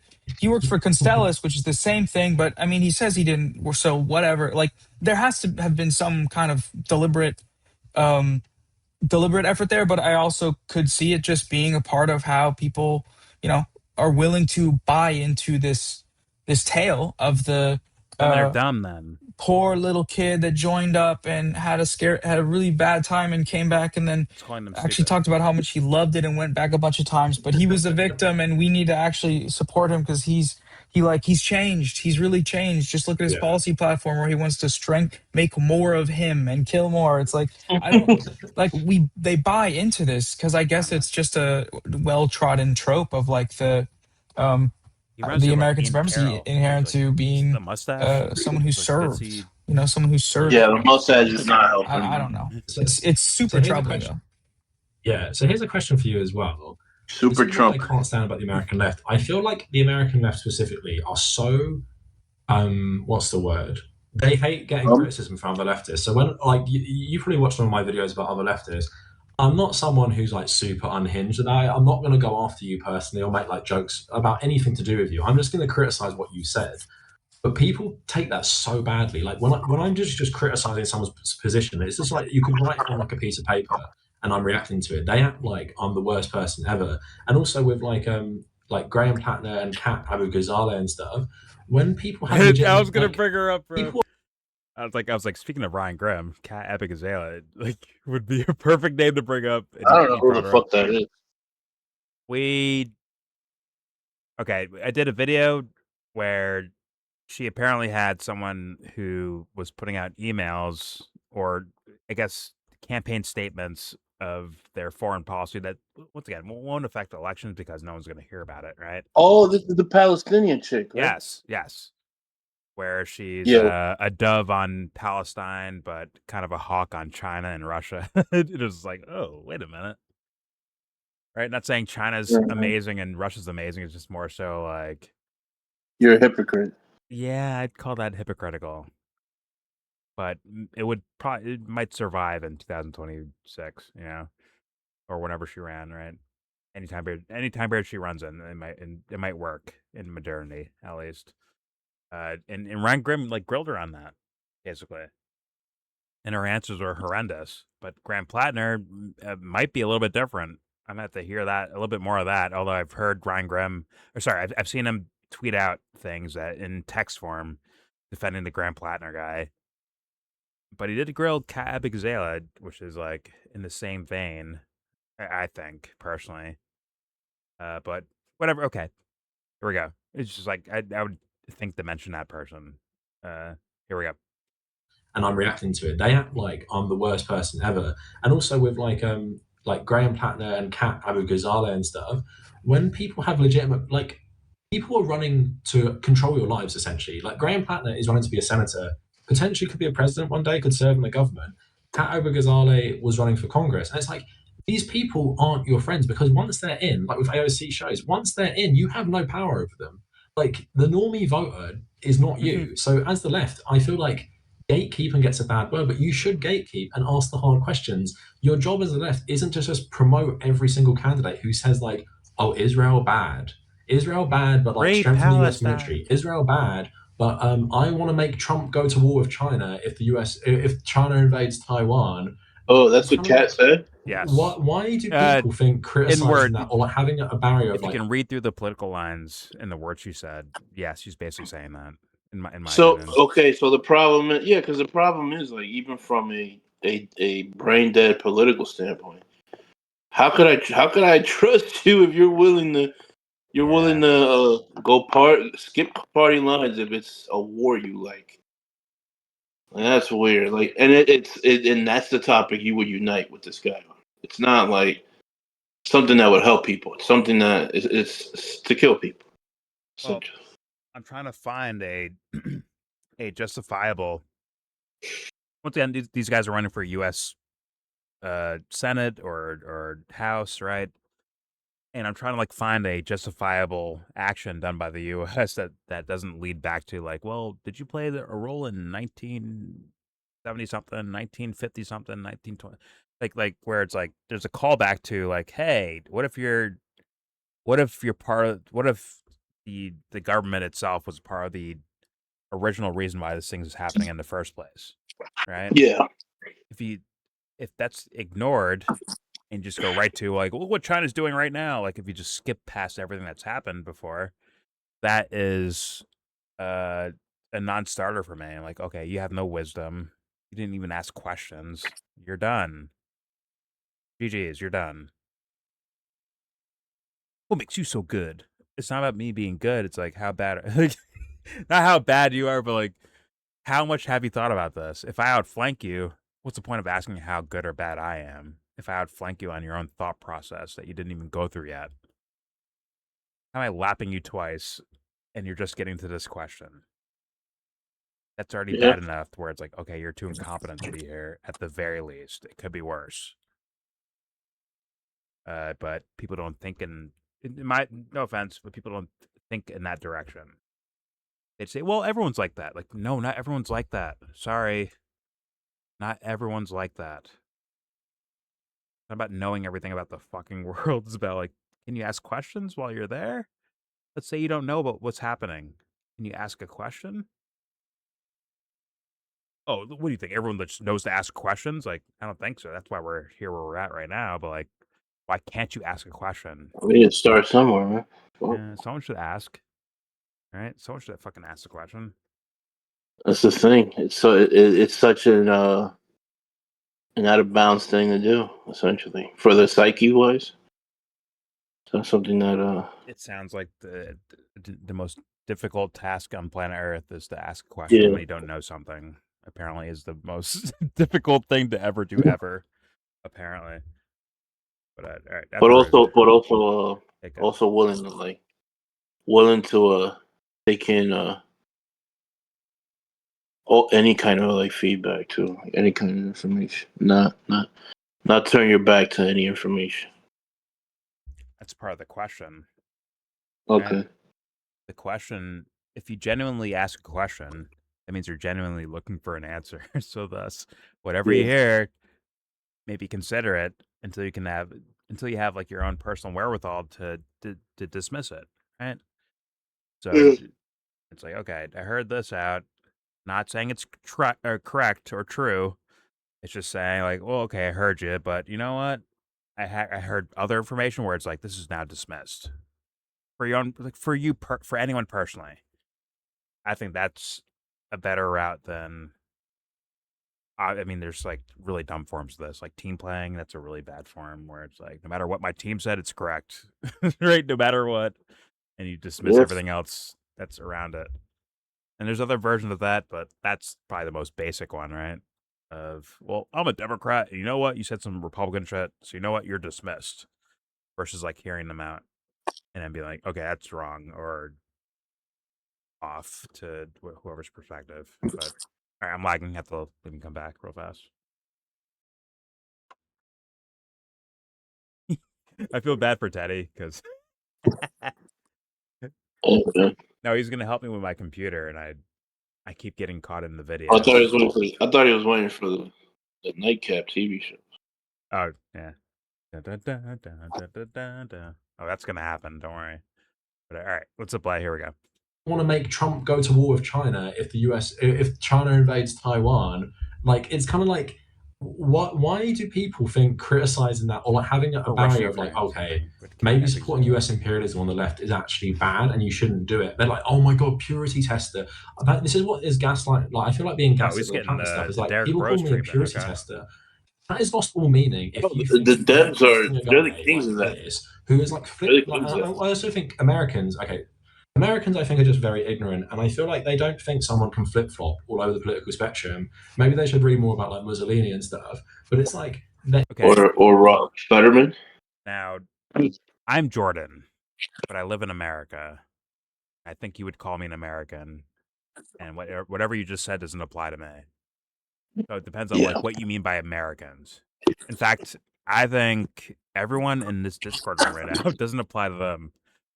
So, but I get it. I get it. I get it. I get why he says it the way he says it. But like, once again, I would have more detailed questions about all of that. But I think he just means like a typical, like, oh, typical Americans. But he didn't say typical, right? He just said Americans. With us, I'm like, oh, do you mean me? Who do you mean? You mean the Noah guy? He's American, right? I guess socially American. So I assume he means like a broad term of like the typical "Nami Americans." Bippity boppity. All right, here we go. In their head, they can't believe that Platner might have been someone driven by like extremes of like overthrowing things or violence. So it's like, okay, he's a Nazi in the US military. Then he comes out and joins the Socialist Rifle Association. So to everyone's head, that's like this linear line of like conservative, Nazi, liberal, leftist, and that's it. Not that he could go Nazi, communist, like that, and he could be driven by stuff like violence rather and like these and even like these delusions of like, I feel like he's delusional and he wants political power. Is it someone who joins? If anything, like he's more. This guy is more blatant because he about what he's about. The branding guy. The who? Wait, what? What's his name? Isn't it Brandon? Graham Platner? Grant, I said Brandon. Yeah, if anything, he's just more blatant about who he is. You know what I'm saying? Like, yo, you elect all these fuckers, and like, yo, this guy's a freak. Yo, this guy does this chick does that. This guy's like, you see what you already know what he's gonna be like. You kind of know his whole life story already. This guy. If he is what Yeah, we already saying know. what he Yeah. what Kabernacle's saying, right? Once again, I've heard of the Reddit post, I've heard of the Nazi tattoo. That's not good enough for me. And in fact, the mystery itself is why he's dismissed. For me personally, I feel as though I'm seeing a mystery at once again, the most innocent, the most beautiful, innocent version of this is that, like, oh, he's innocent, or sorry, that he's a mystery, and because of that mystery, that's why it's a no. I don't know. I can't trust you. So thus the answer is no. Versus the other applied version, which is, well, you said this before on Reddit.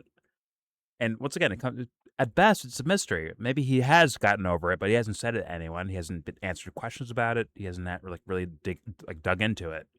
So thus, as far as like my ears have caught, right? So thus, you're a mystery on that front. So thus, sorry, no, not good enough. Or at the very least, hey, call me wrong, but I'm not taking the risk. Because what can happen as a bad result if you're something weird and not something innocent, what's the bad result that can happen? Exactly. Millions of Exactly. Destruction of other people. Exactly. And environment and beings that exist on planet Earth and the Earth itself and the energy of the Earth itself. On any level, it's like that can't happen for me. I can't risk that. So thus, when I haven't heard the answer to all these questions that have probably not been asked in the first place, let's be honest, I can't take a risk.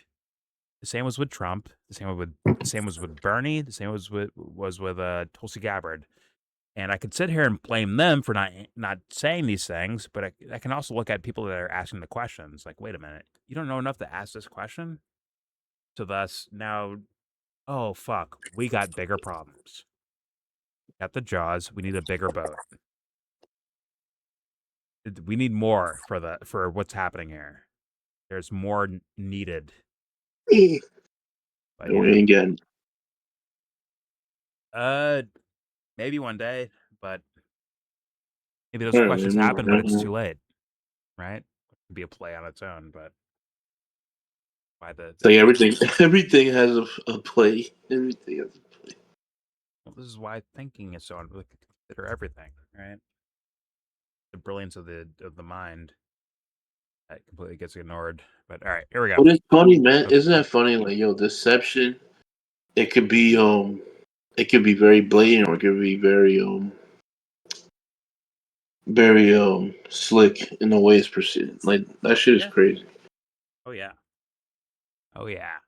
And so let's say, like, you have the you have the philosophy of, like, yo, I forgive, but I'll never forget. Like, you're willing to be continue to be gracious to those elements, and then, like, it'll continue to happen and shit. Like, so, like, you in a catch-22 of, should I always be vigilant, or should I be more benevolent, or be more like, live with less worry about the events? Is this really happening, or is it not happening? Be yourself. But then again, Mhm. who are you? Exactly. The ultimate question, which by the way, it all boils down to that. But once again, it's better to live in the illusion of one thing or another. There is no me, or there is a me. The illusion of it, not the real substance of it, but the illusion of it. It's probably more convenient to live there. But it does boil down to that. Because if there is no you, then there is no them. If there's no them, then nothing. Is it, I guess, by accident? Okay, maybe like change the environment around, or change biology around, or whatever the answer might be in that sense, right? If there is a you, then that's where the ultimate questions of problems and solutions, like, That's where they exist at. But well, to be honest, the same goes the other direction too, right? If you're able to understand that there is no you there, if you somehow debunked yourself from existing, then it goes back there to like for real. That's crazy, right? That's where it is. But if you go there, it's like, nah, bro, listen, the fucking Thunder won the other night. Okay, that's the real world. Thunder beat the Spurs. Okay, that is the real reality. Other things are just like waste of time or not important to what I'm doing, even though it's you watching the Spurs lose to the Thunder, right? It's you doing that, but once again, taken for granted. It's okay though. We're in politics land. Let's play more politics. Here we go. Is it someone who joins a 19-year-old who joins the Iraq War because he reads Hemingway's accounts of fighting in Spain? That's just psycho. And he also said he wanted to join the military because of Full Metal Jacket. And it's like, you're a psycho. Like, why do people? I don't know that. That's like a Full Metal Jacket was your reason for joining the military? I heard that. I heard that before. Yeah, that's like a Reddit thing, right? On a film level, that's actually stupid. That's very stupid. You got the wrong idea from that. Yeah, it's okay. All right, here we go. Speak to me, man. Okay.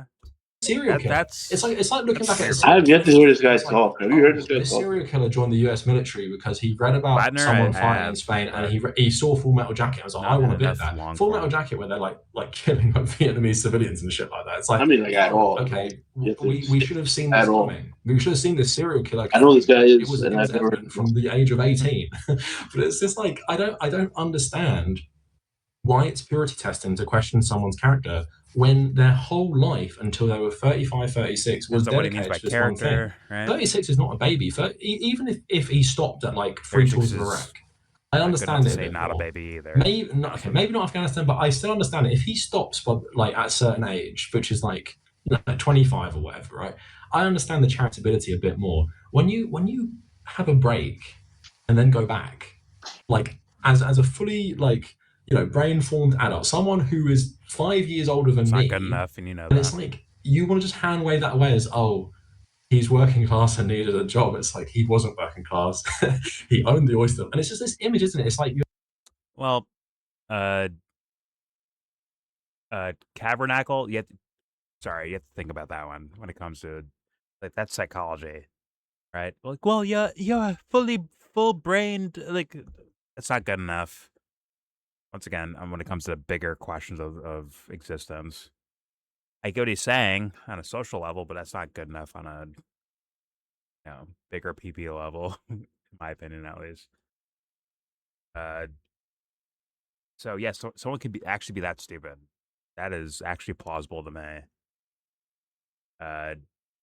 Now their explanation of it that can be where it could turn like fucking childlike dribble for sure. But the actual action itself is not so foreign to me as an action. And what about if he was like this earlier in life, and then he just got brought down to it, like, yo, like that shit wasn't even what I thought it was, or whatever. He came to his own conclusions. We don't know what they are necessarily, but he could have definitely changed his opinion while being like, come on, bro. Especially we went all those times. At a certain point, it was about money. Let's be honest. Whether it be the first time or the last time, it was for money. I guarantee you. We don't know which one it is, but yeah. I think we've heard of people that are twice, 3, 4 times divorced, where each time felt like I found the real one. Yeah. And they repeat the same mistake over and over, like over and over and over again. Right? That's the same phenomenon. That's a possible phenomenon that exists. You have to leave room for that. Right? As much as you want to feel smarter than them, it's a possible phenomenon that has to be tangled with. You want to be like the real deal. Otherwise, let's play. Here we go. saying, but it's not the job of political YouTubers to be propagandists for political candidates, because once he's in, that'll be fair too. You have like, no power over him. He has as a YouTube donors, he has his own supporters, this, like just the normie person who will vote for him. He doesn't need to Teo in the majority report. Once he's getting Bernie support I'm now, number one fanboy. He won't need any of you. Once he's in the Senate, that does, his fame will do its own job. So you're having this one moment where you have power over him. You are gatekeeping. You're like, okay, let's see what you're actually about, and let me actually give you the hard questions. But instead, I feel like Hassan Majority Report, they see themselves as literally like not leftist YouTubers or even journalists. It's like, no, I'm literally essentially becoming a propagandist for political candidates I like. And again, if you have someone like Zoran Mamdani, right? Let's say like you really critically examine his record before he becomes the mayor. You're not going to find too many things that you're like, holy shit, I need to grill him on this right now. You're not going to do that. You take someone like Graham Platner and you really look at his record, and it's immediately in your head, you'd be like, oh, I should ask him all these hard questions because this record is fucking insane. So it's like, why do you think now certain leftists in America, they see themselves as part of like, I'm not going to say part of the Democratic machine, because I know a lot of them don't like the Democratic Party, but they're trying to do like a hostile takeover. Is it literally just that they feel like we're doing and that's based on words said out loud, or them personally? What's it based on? It could be I hope not, or I don't think. Maybe that's where he's going. Maybe that's where he's going. Like, oh, I think these guys are not like hardcore Democratic Party people. But then again, something needs to be considered here, which is, once again, psychology. And what is part of psychology? Propaganda or manipulation, right? To where you can pretend to be in opposition, but in reality, everything pushes it in that direction. And it doesn't have to be so conscious either. There could be the guy who takes a paycheck from whatever group and then like tries to shovel people in that direction, right? Through by hook or by crook, right? Then you have like people that are subconsciously like wanting to move in a certain direction, but they don't realize it themselves, like egotistically, right? On the forefront of their minds. They don't recognize it themselves. And thus their actions actually try to move people sort of towards a certain direction when it comes to politics or whatever, right? So thus that needs to be considered as well. But I get it for the sake of conversation, not even bringing that up. It's just if I was talking to him, I might bring those up. Let's apply them. There we go. See themselves as part of like, I'm not going to say part of the Democratic machine, because I know a lot of them don't like the Democratic Party, but they're trying to do like a hostile takeover. Is it literally just that they feel like we're doing a hostile takeover, so we can't give an inch to anyone? Like we're just going to be like, this is the candidate. Here's his like here's the mythology around him. We're never going to question that again, and he's going to be like our fighter in Congress or the Senate or some shit. Yeah, it seems that way. It seems like they're picking a guy and wanting to run with him, and maybe I don't even remember early on that anyone being that critical. It was kind of like early on they picked him, and then if you try and get him, if you try and tear him down or criticize him in any way, then you are, I don't know the word they use, like a campist or a ultra left or a doom scroller, you're just trying to security test someone that's going to make things better once they get in office. And we know that he's going to make things better because of all the stuff he said and done. And it's like, well, that's not, I mean, I don't know. It's like election cycle, the perpetual key jingling of American elections where people want to buy into the great man theory. They want to pick someone that they are entranced. When I was 12, dude, I watched Ron Paul videos on Facebook and I got fired up, bro. I was about to vote illegally for that guy because I was like, dude, I'm a libertarian. These videos are so awesome. He just wants people to live their lives freely and be able to smoke weed legally and not be arrested. That's the best thing ever. And I feel like I see that now when people are 35, 40, every election cycle for a new freak. Because they're marginally left in some domestic social policy, and so I mean, I wish I could explain it, but I am kind of in a similar boat of frustration, and I guess I do like missed out. part of Man. me wishes Ron I had Paul. talked more about it, or that, I mean, anyone had really talked more about it as it was happening, because it's kind of too late. It's like they picked him, Batman, but Superman, like I Ron don't Paul. Are you kidding me? I don't really get it beyond that. He's nowhere near the I standard. haven't right? like sat down and watched a full Hassan stream about Platner. I've seen clips of him talking about it that are very troubling, but I've also seen clips of him talking about lesser evilism. And again, like when I'm posing the question about Janet Mills being lesser Anthony, evilism, is he doing PR right it's now? for Is a he very doing one like specific balance? Like, hey area man, of Zionism. Hassan, I Fair criticize you, balance, but like it's something that I'm we're like quite friends focused on. already. Fair Like, balance, we're man. good, When I think right? about those two, I think, vote for or vote against. But obviously, that's a little bit of an over. That's a little bit I'm of sorry. I'd rather see the Kavernacle guy like discussing this with someone else. Like, put questions to people rather than this guy. Hit him up, bro. Appreciate No, actually, well, I wouldn't mind that, but like the point was him with like Emma Vigilant or Sam Cedar or Kyle Clint, like that type of person. That would be great. That would be epic. That's what I want to see at this point. Yeah, this from what I heard from this guy, they should run from him. They should not. They should act like they don't know who he is.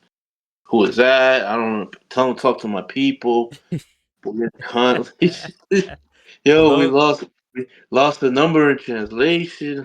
Well, like okay, those are supposed to be like that's like out there kind of for him, but like Hassan Piker is supposed to be like about it, right? So thus Hassan could do this, right? Yeah, but I think Hassan is more like detached. Like Hassan could get shit on, and it's not the same as if like he talked to Emma Bigler or Cedar. It's not the same. Yeah. Or Ryan Grill. Fair enough.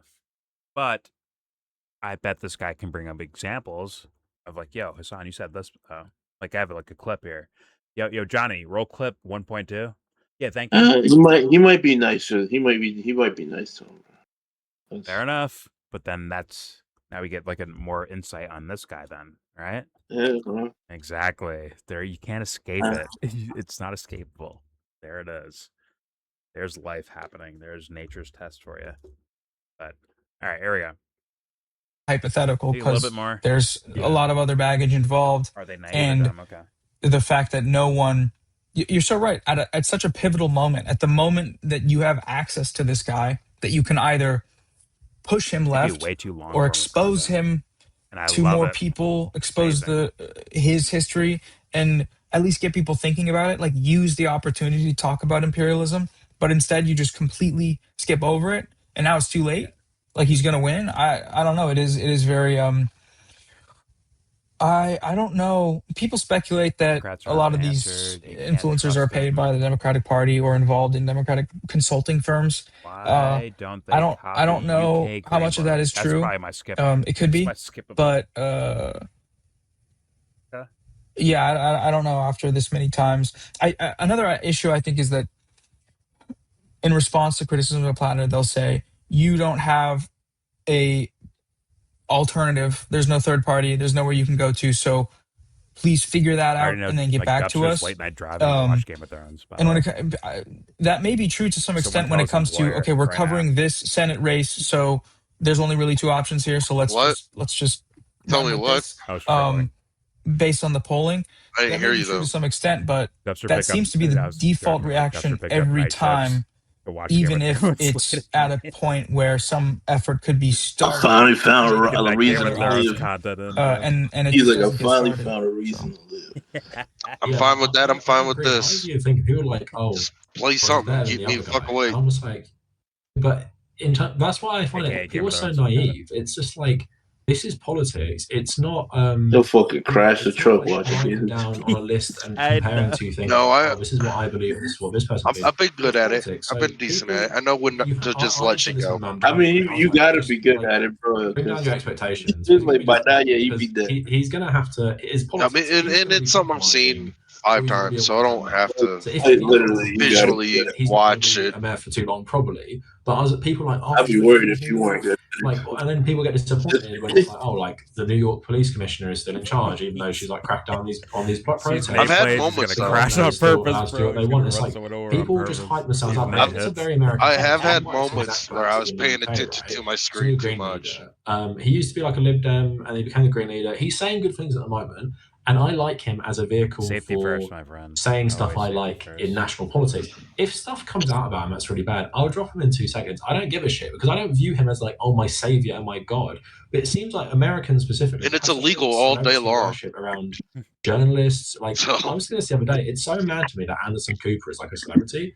Like he's meant to be like a news journalist or whatever, and it's like he's a celebrity in his own right. AOC is a celebrity in her own right. All of these people are celebrities, and it's like when these people become celebrities, you just start thinking about them so uncritically. Like he got smoke for everybody, bro. Mike from PA has been in my mentions when I criticize AOC and Graham Platner. It's like Mike from PA, bro. Oh, fucking celebrities. You know that is right. So much of like maybe your politics in them or your hope in them. Mike from PA, such an insane mindset in like capitalist electoral politics to start liking these politicians. It's like. What is that guy? That Brooklyn dad guy? He's like that. It's you're buying into the mythology, and I'm just I just think a lot of people who consume politics primarily from streamers, and I'm not just talking about Hassan, but it's a lot of them. I think their audiences are more primed to be susceptible to this for a variety of reasons. It might be like my boomer takes about streaming or like pseudoscience, but like if you're consuming politics where you rely on this personality to give you everything, like you're not making your own mind up, you're maybe not educated in politics, you just have Hassan. Like so then you watch Hassan, and you might watch the Majority Report. They collab a lot, and they all tell you this guy is good. And at the very least, he's better than another person. And it's this whole ecosystem. His goddamn personality. Don't know any better that this guy is great. So then it's suddenly like they make it the whole personality of like someone like me is crazy because I care about people who did participated in the Iraq War. I'm crazy purity tester. But I felt like there's a world that exists maybe like 3 years ago where Graham Platner would not be taken seriously by even the online ecosystem because of what he did in Iraq. But it seems to be like they've decided that because Trump won again, you shouldn't apologize for anything. And I agree to that to some extent. Like that is what he's talking about. Hassan Piker does what he's talking about. Ambulance, you can't question me. I'm right about every fucking thing. Someone for that. If I'm asking you a question, I'm asking my audience a question. It's just to direct them. Because I called Keir Starmer a Mossad agent one day. Like it's so stupid. But in terms of, I think people believe that is the same thing as this guy is like a career mercenary and soldier. But don't bring it up because he stopped in 2019, right? You don't bring it up anymore because he says he's changed. And I think there's such a difference in that. Like, yeah, I do agree that. Like going through someone's social media and just like, being like, you should never be a politician or you should never do anything good with your life because you wrote something on social media like 15 years ago. That is so different to, I did this career in the US military and mercenaries, and I have a Reddit account where I wrote on it consistently throughout the whole time. And it's all bad. And it went into, I was like 35 years old. That's so different than, okay, for example, I said, Keir Starmer's a Mossad agent or some shit, and maybe some people don't like that, but it's kind of like it's not the same thing. But I feel like people are now conditioned by the streamer audience post-Trump to kind of view that as all the same thing. It's full of fucking YellBro fans. Yeah, what's going on? Completely. Oh, and Platner's so it's just like Platner's crazy too because it's like the history, but also the present, like how that applies to his politics, which is when he's talking about his service. It's like, oh, I got tricked, and oh, this is really bad for other young men that are going to get tricked. Like, it's bad for us. That's why we need to get out of the Middle East, man, because it hurts us. It hurts people like me. Didn't hurt him when he went. He had a fucking blast. But even if we were going to make the anti-war argument that he's the anti-war guy, that he's changed, the rhetoric really is coming from a totally different place. It's coming from self-interest still. And that's what makes it even more frustrating. And yeah, I mean, I think Americans, I don't know, are primed for this stuff. Like in terms of like, that's what I was saying before. They cannot link in their head like U.S. imperialism with other bad shit. So even like with Kat Abu Ghazali, I'm not saying she's like a terrible person or whatever. And it seems to be. This is one thing I also want to say. People who run for Congress and people in Congress do not need foreign policy advisors. You don't need someone from a think tank who's pro-US imperialist in your ear telling you what to think. Because do you remember when Kat Abu-Ghazali was saying all that stuff about China, right? And it's like, I know you don't know about that. I know you're just repeating what someone told you to say. Like, I know 100%. And that's a problem on its own, right? You don't know this because if you're tuned into like the left-wing ecosystem, you would know it's such a stupid thing to say, even in terms of your political chances. But someone has told you that you should say that, you know, we need the national, I forgot what it's called, like endowment fund to make sure Hamas doesn't control Gaza and get them out of it and rebuild Gaza. And it's like, you've literally gotten that from you've literally gotten that from a think tank. And you have this foreign policy advisor you say you fired and stuff. And it's like, AOC is the same. It's like, you know, foreign policy is really not something she's good at. So then she just comes out with this garbage all the time. And it's like, because that guy that Hassan had on, I forgot the guy with the big beard, he's like Bernie's foreign policy advisor. Matt does. But like, what would, like, you have to ask the question, like, what was your point of repeating someone? If you believe it, they repeated it, right? Like, let's say you're a good person. Sorry, let's say you mean well, right? And you repeated someone else's talking points. Like, well, what happened there? Does that make you, like, at bare minimum, too incompetent to, like, occupy these spaces like that? These positions of social power, in a way? Hopefully that's where he's going. Hopefully Kavernacle's going that direction. Bring it home, Kavernacle. But let me reset real fast. Sorry, lagging. All right, here we go.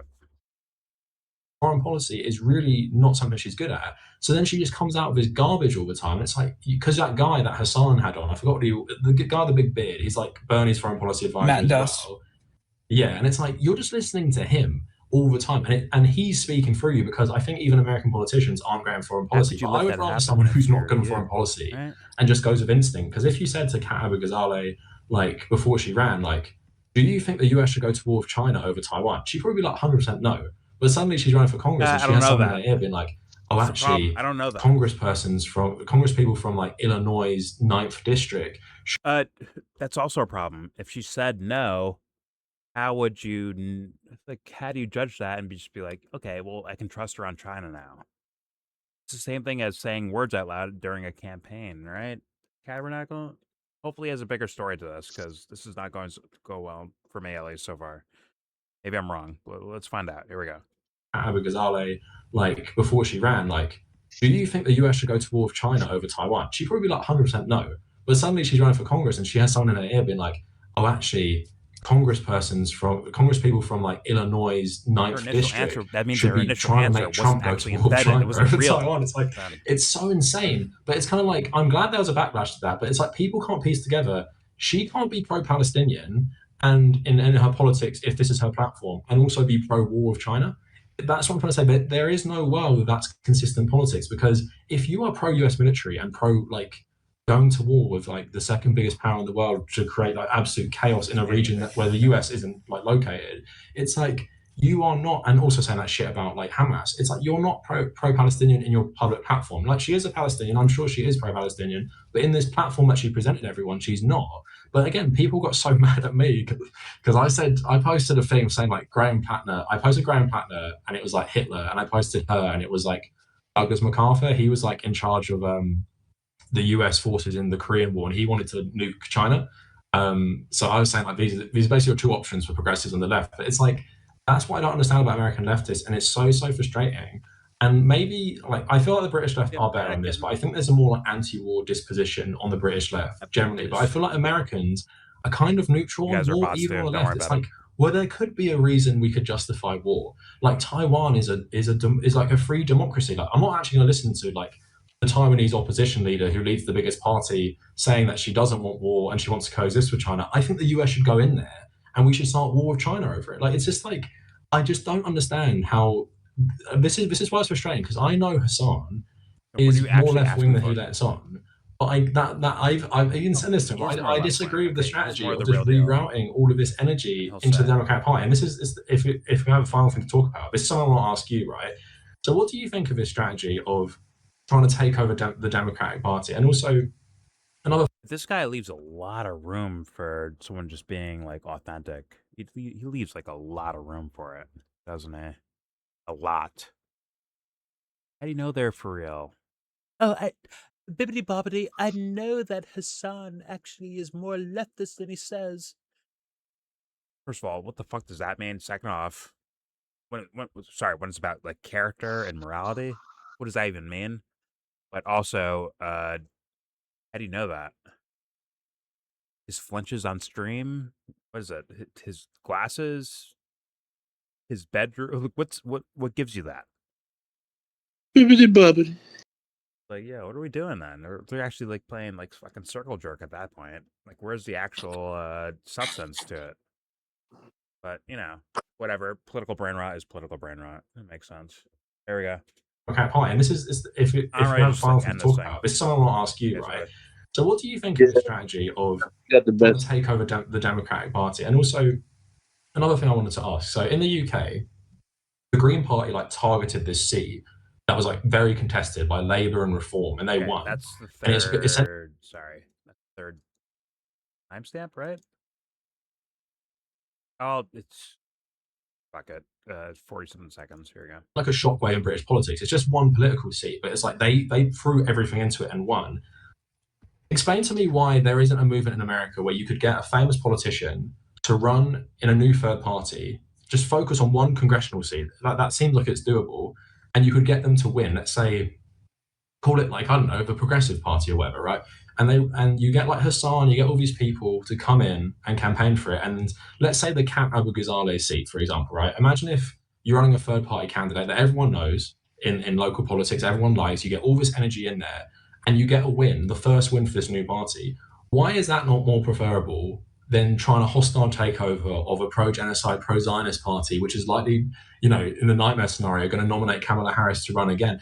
I just do not understand. And tell me if you agree with that, or tell me if you disagree with it. I just do not understand the energy being put into that, because I feel like the main from the US left, there's no thought of the future. You're going to have, as mad as it is, you're going to have elections in 2034 and 2038. There's going to be a few, and what's it going to be like?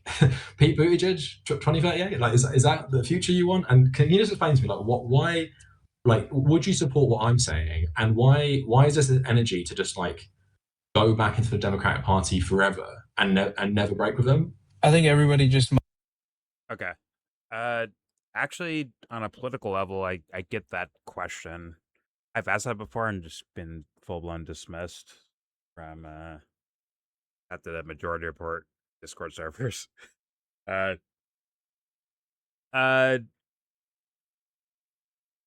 got the reasoning of their answers, but they're a little bit too invested in it. Almost like, well, not invested. Nothing wrong with being invested in it. Just like, I think there's a bigger picture at play here when it comes to humanity itself. Although I get symbolically on this other level with Kavernacle here of, hey, why not do like almost like a blatant protest of, hey, if we just generate enough people, like we can do this. See, guys, look, see what we can do now. I get that.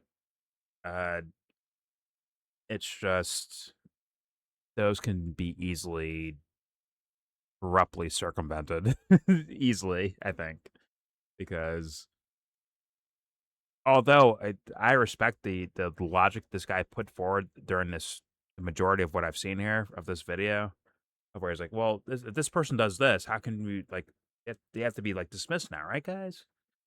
I get that logic. I do understand that. But you have to dig back into, like, well, what will people do? What will work on people? Not saying that Kat Abigazele or Hassan Piker or Majority Report are so brilliant at PR. It's more of people aren't caring enough, in my opinion, to even fully engage with the PR. It's like not fully engaged. Yeah.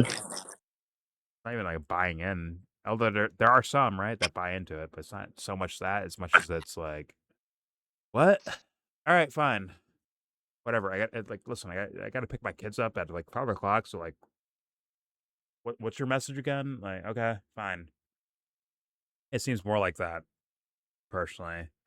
Although they should care more about it, and there's plenty of moral IQ, dumb guy logic questions that can be asked up and down the line and all this stuff. And I get that. But I still smell a sense of team playing when I hear the idea of leftists, when I hear the idea of, well, you guys are Americans. I hear both those things from this guy. That's unfortunate. I'm sure he has all the material evidence to make a case, but still. Hearing this guy talk, man, I'm like, yo, this guy's gonna have a lot of roadblocks. Well, there's that, but then there's also, no offense to him, and the UK and all that stuff, but no one gives a fuck about your Green Party. I'm just keeping it a buck. Like, no one gives a fuck. Even though they have one. Basically, that's not even just an American. I don't think that's just American either. Nah, Australia got one. I think that's a pop culture thing. It's a pop culture wise. It's like, yeah, if you don't blow up in America at this point in time, it can shift and change 100%. But a lot of things are based in American context. Unfortunately, it is what it is. Yo, better, bro. As in, if America's Green Party rises up to the ranks, the other countries' Green Parties rise too. That's so sad to say, but that seems to be the case, man. That is so that sounds like an asshole saying that, bro. I sound like an asshole saying that, but like I actually think that is the case culturally, man. I'm sorry, dude. I'm sorry, man. It is what it is, man. I'm sorry. But okay, on a political level, yeah, I think it applies there too, man. Like politics is just a culture, not socioeconomics, but like humanistic, sociological like phenomenon. It's like that's what politics is at its core, which is basic and stupid, but still, it seems to be like on that level. And sorry, the 1980s gym teacher on the left is going to be more popular than you based on stupid reasons. It's not about substance; it's about stupid reasons. And this fool doing it in America, like it is. Like that's so weird to say. It's so weird to say, but like, I'm sorry, dude. This trash can is American, and you're not. That's part of it, man. Unfortunately, that's part of it. Granted, he's so racist. Yeah. Forgive me for being racist against this British white guy versus this American white guy. I'm a nationalist. There you go. No, it's on other levels where people are actually trying to pretend to have substance. This guy makes more sense to me. I'm not saying he's pretending. I'm saying like if there's like viewers like trying to find substance, he sounds more interesting to me than, you know, what's gym teacher? The gym teacher or the 70s porn star. Whatever the fuck he is, right? Right.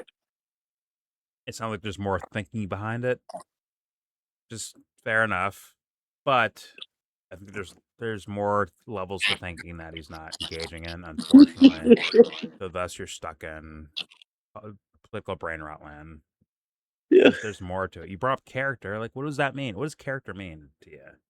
What does morals mean to you? And I get it on the surface, matter-of-factly, of like, hey, if someone like blows up a child, I get why that's bad. I get it on the surface. Yes, I get it. As a matter of fact, that's bad, right? But if you want to really go there, you have to explain why it's bad. Like, really explain why it's bad, not just matter-of-factly. But that's where we end up at in the world of politics, unfortunately. And I wish he was talking to someone else instead of this. Instead of Noah. Noah. You think I'll tell Brianna, bro? I'll say his name. Noah. What's his fucking Noah Samsen? Instead of him, I wish he was talking to Sam Cedar, Emma Vigilant, Kyle Kowinski, Mehdi Hassan Piker. Like, I wish he was like actually like directly questioning them and making them answer, but we're not there, so it is what it is. No. Either way, there's your video. Please subscribe if you feel like. Comment, agree or disagree. Let it be known in the comment section. I thought from the very beginning, I'm like, this is definitely. I hope this guy's authentically not where I would want the thinking to go do, but just meaning well and just having ideas about the world. I hope it's there. And I'll be like, you know what? Fair enough. But you tell me in the comment section. Don't forget to share, support, hopefully donate to all the links in the description box. Also, please check out the Discord link if you want to join that. We're in that Discord right now. All opinions are welcome. And obviously, everything I showed you will be linked in that same description box for you to look at on your own and study through and yada, yada, yada. Jordan, stop pausing the video. Jordan, stop having opinions. Most importantly, give this video a thumbs up.